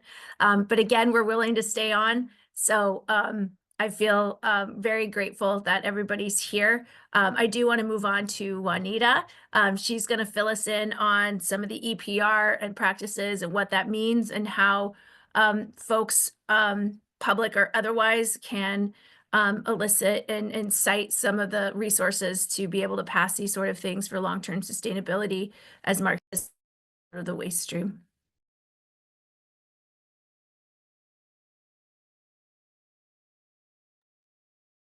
Hi, everyone. So I'm just going to run through slides very quickly. Thanks for staying on. We wanted to touch on an effort underway led by the Massachusetts Product Stewardship Council to get EPR for batteries in place this session. So let's see. Okay, so MassRecycle, only 501c3 in the state, working on sustainable materials management issues. The Massachusetts Product Stewardship Council is housed within MassRecycle as a formal subcommittee baked into the bylaws.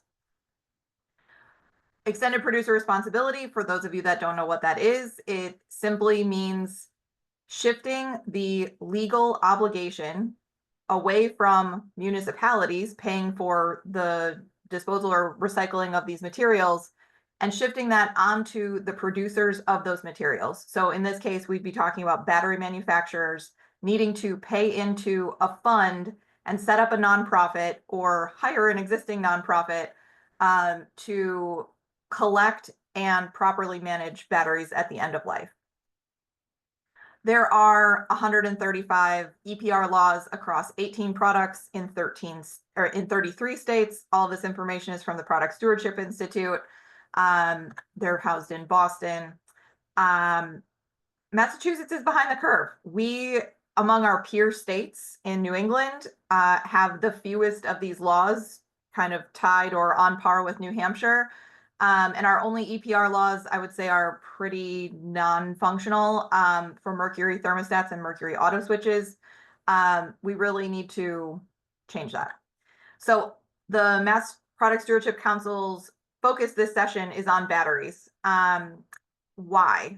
So there's strong industry support behind this. The battery manufacturers have coalesced and come to the conclusion that they want to be better stewards of their product. And obviously, frankly, this is really bad publicity, regardless of how much we all need and use batteries on a regular basis these days.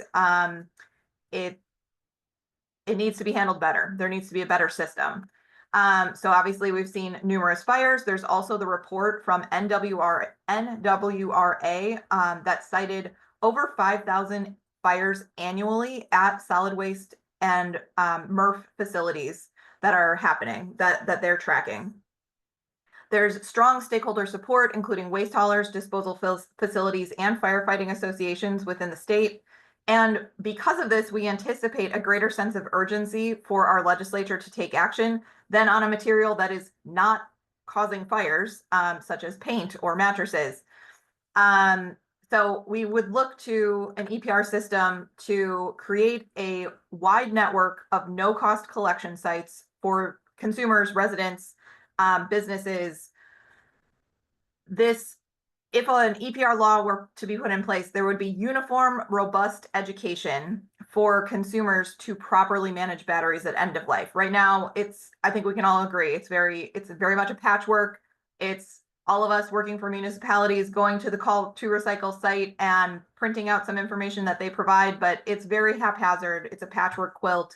And in a lot of places, there's just no coverage. There are no good options that the municipality is offering to residents to properly dispose of end-of-life batteries. And then the system creates a sustainable funding source. In this case, there's essentially, it would be a couple of extra cents on the sale of batteries that would fund this program, as opposed to paint, where it's a point of sale fee that is visible on the receipt. This is just baked into the price. And this is being done in other states, which is why we think it can happen here in Massachusetts. I know Mark Steadman referenced other states that have this law in place. So the Mass PSC worked to develop a battery bill based on the bill that was passed in Illinois last year. The stakeholders between the Battery Association, which is PRBA, and Call to Recycle see this as the model for the US at this point in time. So we've met with those stakeholders. We also met with the Illinois Product Stewardship Council, who pushed that bill forward in Illinois, to understand how they did that. We're working to build a stakeholder coalition. We have gained support from the Fire Chiefs Association specifically. and we will continue to work with them. We have also had conversations, but plan to formally meet with retailers, waste disposal sites, MRFs, and facility managers. We found bill sponsors. In fact, we found bill sponsors that, as of last session, they were pretty high in the ranks of leadership within the House and the Senate. And of course, we ensured that the bills were filed in the House and the Senate. So we are asking folks to take action. Right now, it's so early in the legislative session. It just started in January. We don't have bill numbers yet. So as soon as we do have that, we will pass that along. But you could send us photos, videos, or costs of damage from battery fires to our website or our email address, which is masspsc@massrecycle.org. Attend the MassRecycle conference, have these conversations with your colleagues. That's happening on March 18th. Registration is open now. We will absolutely sell out. So if you have not registered, please do that. And then stay engaged with us. Our updates are in the MassRecycle newsletter. So if you're not signed up for that, please sign up for that. And then every other month, the Product Stewardship Council has public meetings. Well, I wouldn't say public. They're for members of MassRecycle. One happens to be happening today at 1 o'clock. And it's actually available to anyone. So if you want to register for that, today because we're early in the session, we want folks to understand what we do on those calls. So it's open to non-members. I'm sure Abby is posting. Oh, Abby's not here. Someone will send the registration link. Or you can find it on our website. That's it for me. Thanks. Thank you, Waneta. Do you mind sharing the registration for today's public meeting in the chat? Kathy, I believe, put the MassRecycle Events Conference into the chat today. Great. Yeah, let me find that. All right, perfect. So Missy, I'm going to let you take over some of the questions. I am going to preface, we are about 20 minutes over, but we are willing to stay, answer some of your questions. This is being recorded, so if you do have to go, we're more than happy to continue this conversation, and then you'll get it in the recording. So Missy.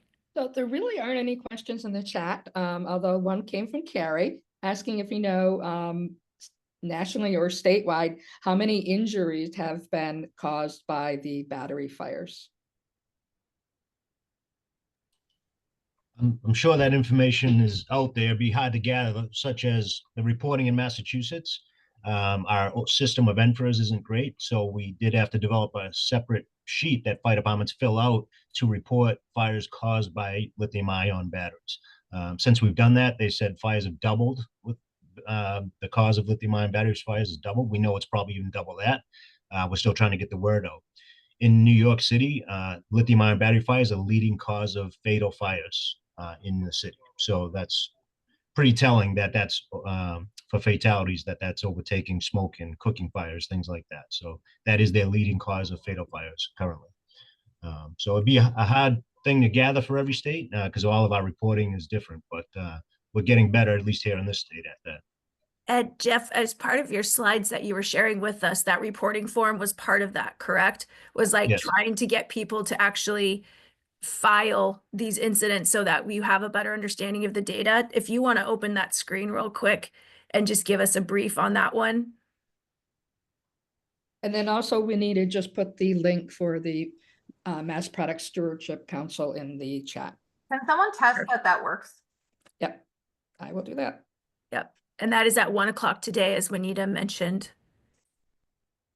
So, so again, our MFRS system doesn't have great access for us to report battery fires. We can add battery as a cause, but then to add that it's lithium ion, we have to dig deep into the system, into hazmat and things, and it's very hard to search that. So with the DFS, we came up with this form to have departments fill out when the fire is caused by lithium ion batteries. Now, of course, we, at least here in this community, we overpack batteries a lot. That's not necessarily the cause of the fire, but they've now been victims of the fire and compromised. So we record that on our own. But this is the form that is available through DFS on their website, what the fire marshal has put out for reporting fires in Massachusetts. If the fire was caused by a lithium-ion battery, this is how we currently are obtaining the data. This will help also with grants. We were teaching a class here a couple years ago. The governor was in the classroom, and even the marshal at the time, they really weren't aware of the problem that existed with lithium-ion batteries. We used to blame the devices, right? The batteries have been in the commercial market since 1991. We've had the fires since then, but we blame the devices they were in. So now we know better that it's the batteries inside. This reporting data will help us funnel money to where it needs to be to help get equipment. So AFG grants or different community grants, environmental grants, things like that. Especially if you have DPWs and recycling people working as partnerships with the fire service, with the tow companies, with the police departments. I think more money is available when you're doing interoperations with interagency cooperation. So, but this reporting data, without that, we have a hard time making the case. So if we are having proper data reported and we can show that these incidents are occurring a lot more than maybe people are aware, then that's going to help us funnel and advocate for money in that direction.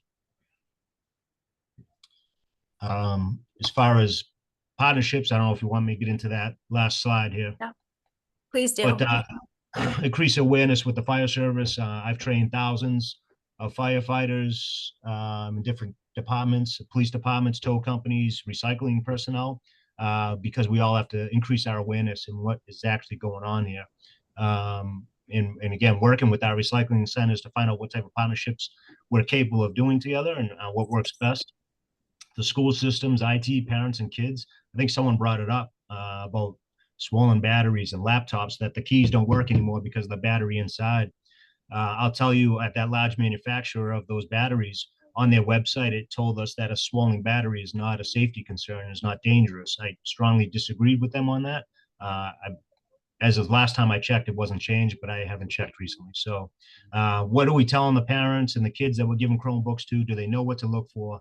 And then what do they do if they find it, right? So I think that's kind of incumbent upon us as a community to give the right advice so that we could try to avert disasters maybe before they happen. Resources, I mean, all of the ones that have been mentioned today are good ones. DFS has information, DEP, EPA, obviously. NFPA, the United States Consumer Product Safety Commission, that's the one I mentioned earlier. If you don't follow them on social media, you should. They give a lot of recall information. At least you'd be aware of that. Something you could push out to the communities. Call to Recycle has been mentioned. There's others out there. It's, so, you know, whoever you currently work with or, you know, are comfortable with, have a relationship with. And of course, your local fire department and local recycling center going right close to home. They are either already have something going or working on it and could probably point you in the right direction. This page on here is an NFPA one-pager that could be given out to communities. There's other ones out there. But at least there's some instructions and advice on what to do, what to look for, and things like that. So, and it's from the NFPA, which is a pretty solid resource. Perfect. Jeff, thank you so much for being able to sort of finish that for us. I also have sort of a thought with regard to, Avon and waste management and Needham and other areas of fire. And before we get to the Wanetas of the world that are working with legislative efforts to sort of, create sustainable practices with EPR, if I were Trooper Harris, if I were, you, Jeff, or even Liz at a collection site, and I'm me, and I'm sitting at home, and I notice that my laptop is swollen, or I dropped my cell phone, or like, what is my first, how should I really respond to that? Other than reading the warning on like my cell phone, because my car has a charging bay and it does get hot and my phone will say warning, it cannot continue to charge. And I remove it from that charging bay and I cool it off. So that's one way of doing it. But, if I'm somebody who's walking out to my garage and something is connected like a power tool and they just leave it charged and charged and charged, as we had heard, what should my response be when I notice that something looks swollen, damaged? If I don't know the recall process, is it me calling my local fire department? Is it me calling Liz at the DPW? Like what do I do before it winds up at Avon and waste management facilities, or before it winds up in Needham, where Matthew and his crew are, everybody's put at risk, for dumpster fires? Was that question to me or just in general? To you, Trooper Harris, Liz, anybody. I mean, where should we go when this happens to us? So we want everyone to be safe. I mean, this is a tough question because you have manufacturers telling people that swollen batteries are not a safety concern. So we run the full gamut. My advice, again, the NFPA one pager can give good advice.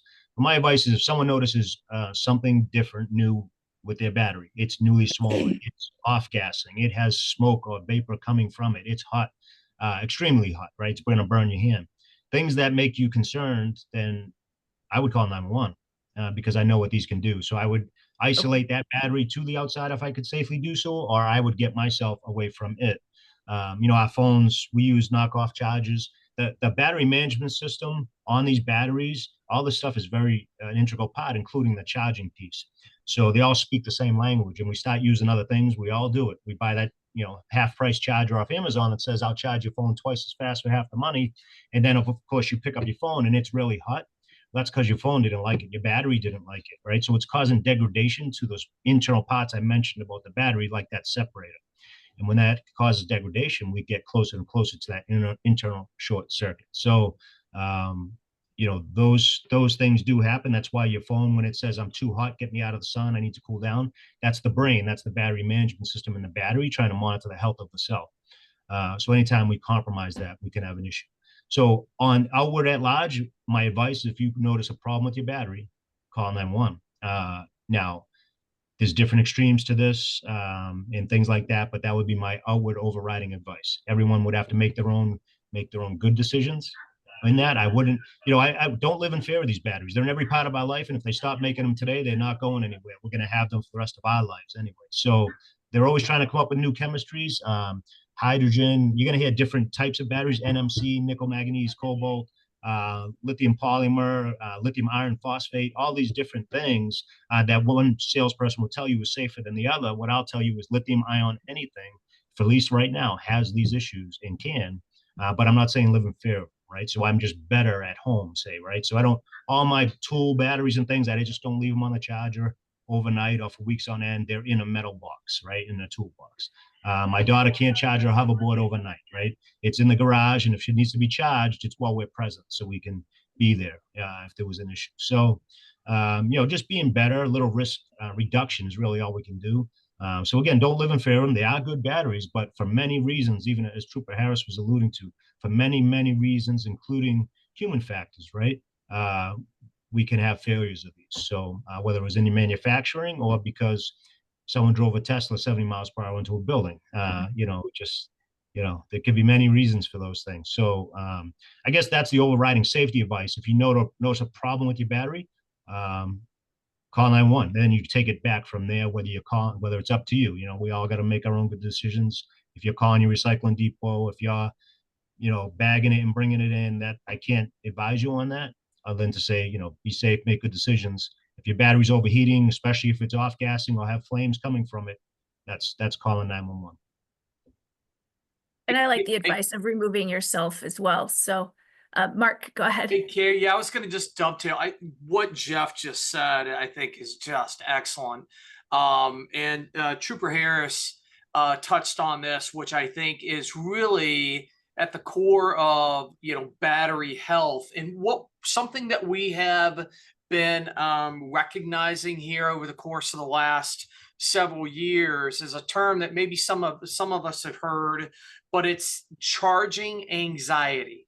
And really it's come out of the birth and the inception of EVs, right? Range anxiety, I'm going another 30 miles. Am I going to have enough charge?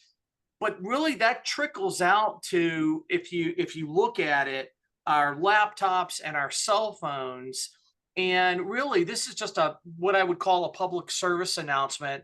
And that is, where do we charge our cell phones? I think somebody mentioned it. Jeff, I think it was you earlier, mentioned, where do we charge our cell phones? So right next to our heads and next to our beds, right?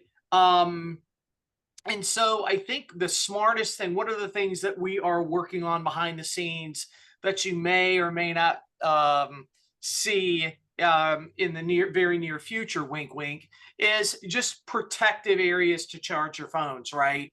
So Jeff just mentioned it. What do we do when we get into our office, those that have an office or, in our homes with our laptop? We bring it in, we put it into the docking station, we plug it in.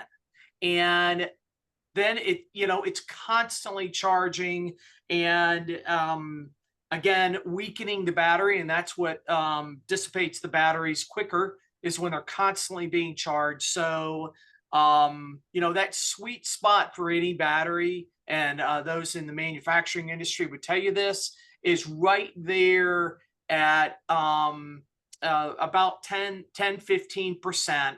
You plug it in, right? Until then, don't plug it in. Let the battery do its, designed to do.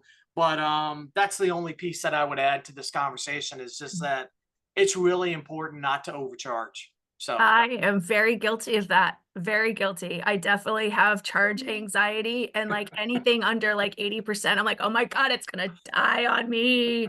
I'm not gonna be able to answer the phone ever again. My laptop's has been charging since we got on this meeting and since before. So I do the exact same thing. I go to my office, I plug it in. So Gail's laughing at me because I feel like she knows my range of like, so that's really interesting. At 10 to 15%, that's when we plug it in to let our batteries do Sweet what spot, they should right. do. The sweet spot of charging.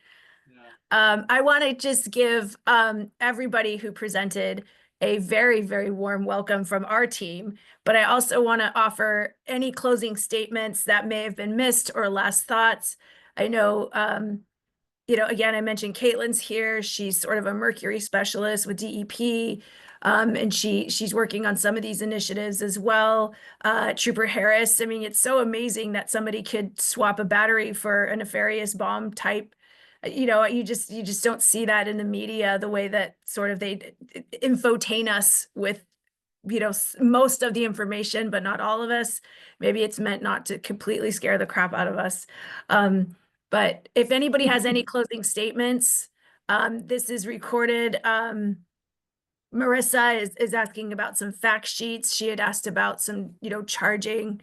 I really appreciate all of you and you being here and going late with us. Nobody wants to take an extra 35 minutes out of their day, and you all did. So any closing statements before I tell Todd to wrap us up and package it up and send it out?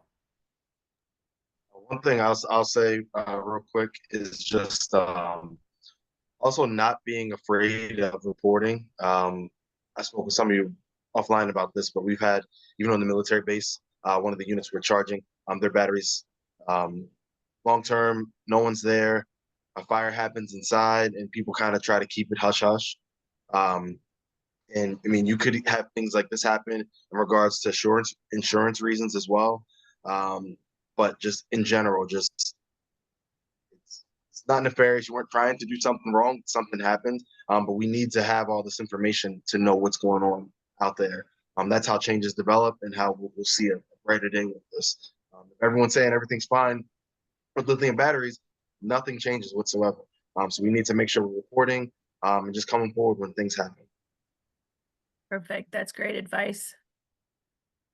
It could, like, the average person report it? Like, if I'm a homeowner and I go to one of these websites, or do I rely on like a fire department who shows up to, if I called 911 and somebody shows up because I had let a swollen or damaged battery get to the point where it did start off gassing or something, is it their responsibility or my responsibility, or is that becoming over reporting?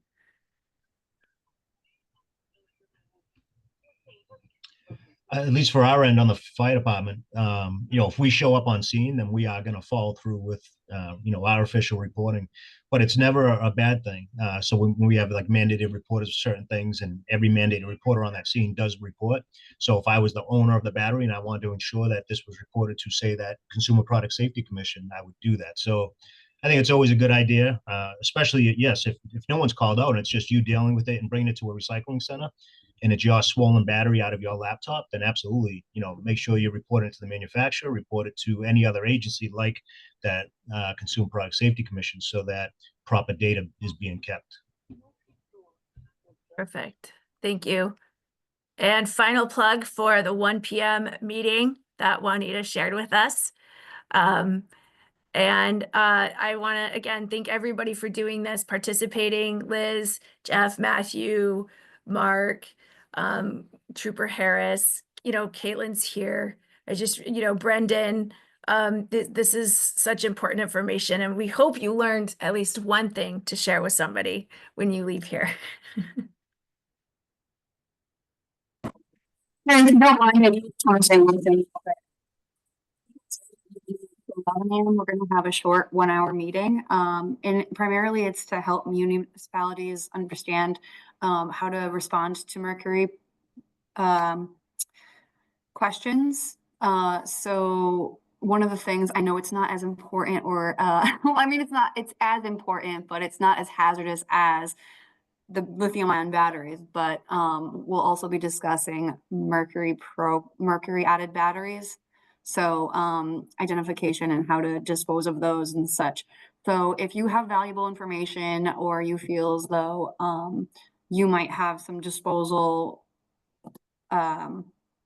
just resources that would be beneficial to share with the other municipalities in Massachusetts, I'd love to talk more with you about that and make sure that we have a concise but informative presentation on April 3rd from 10 a.m. to 11 a.m. So give me an email if you're interested in attending. Thanks. And if you don't mind putting your email address into the chat, that would be perfect, so that if people have information or experiences that they could share with you for that meeting or Caitlin, ask to attend for registration. have you reached out to state hazmat team? We go to Mercury calls all the time. Is that someone that's already on your list or an attendee to this? For MassDEP? So for the state hazardous materials response team, we respond to Mercury calls throughout the state all the time. I just didn't know if this would be relevant to reach out to us on that. Yeah, that's great information. Thank you. And I might be reaching out to you soon as well. Yeah. Thanks.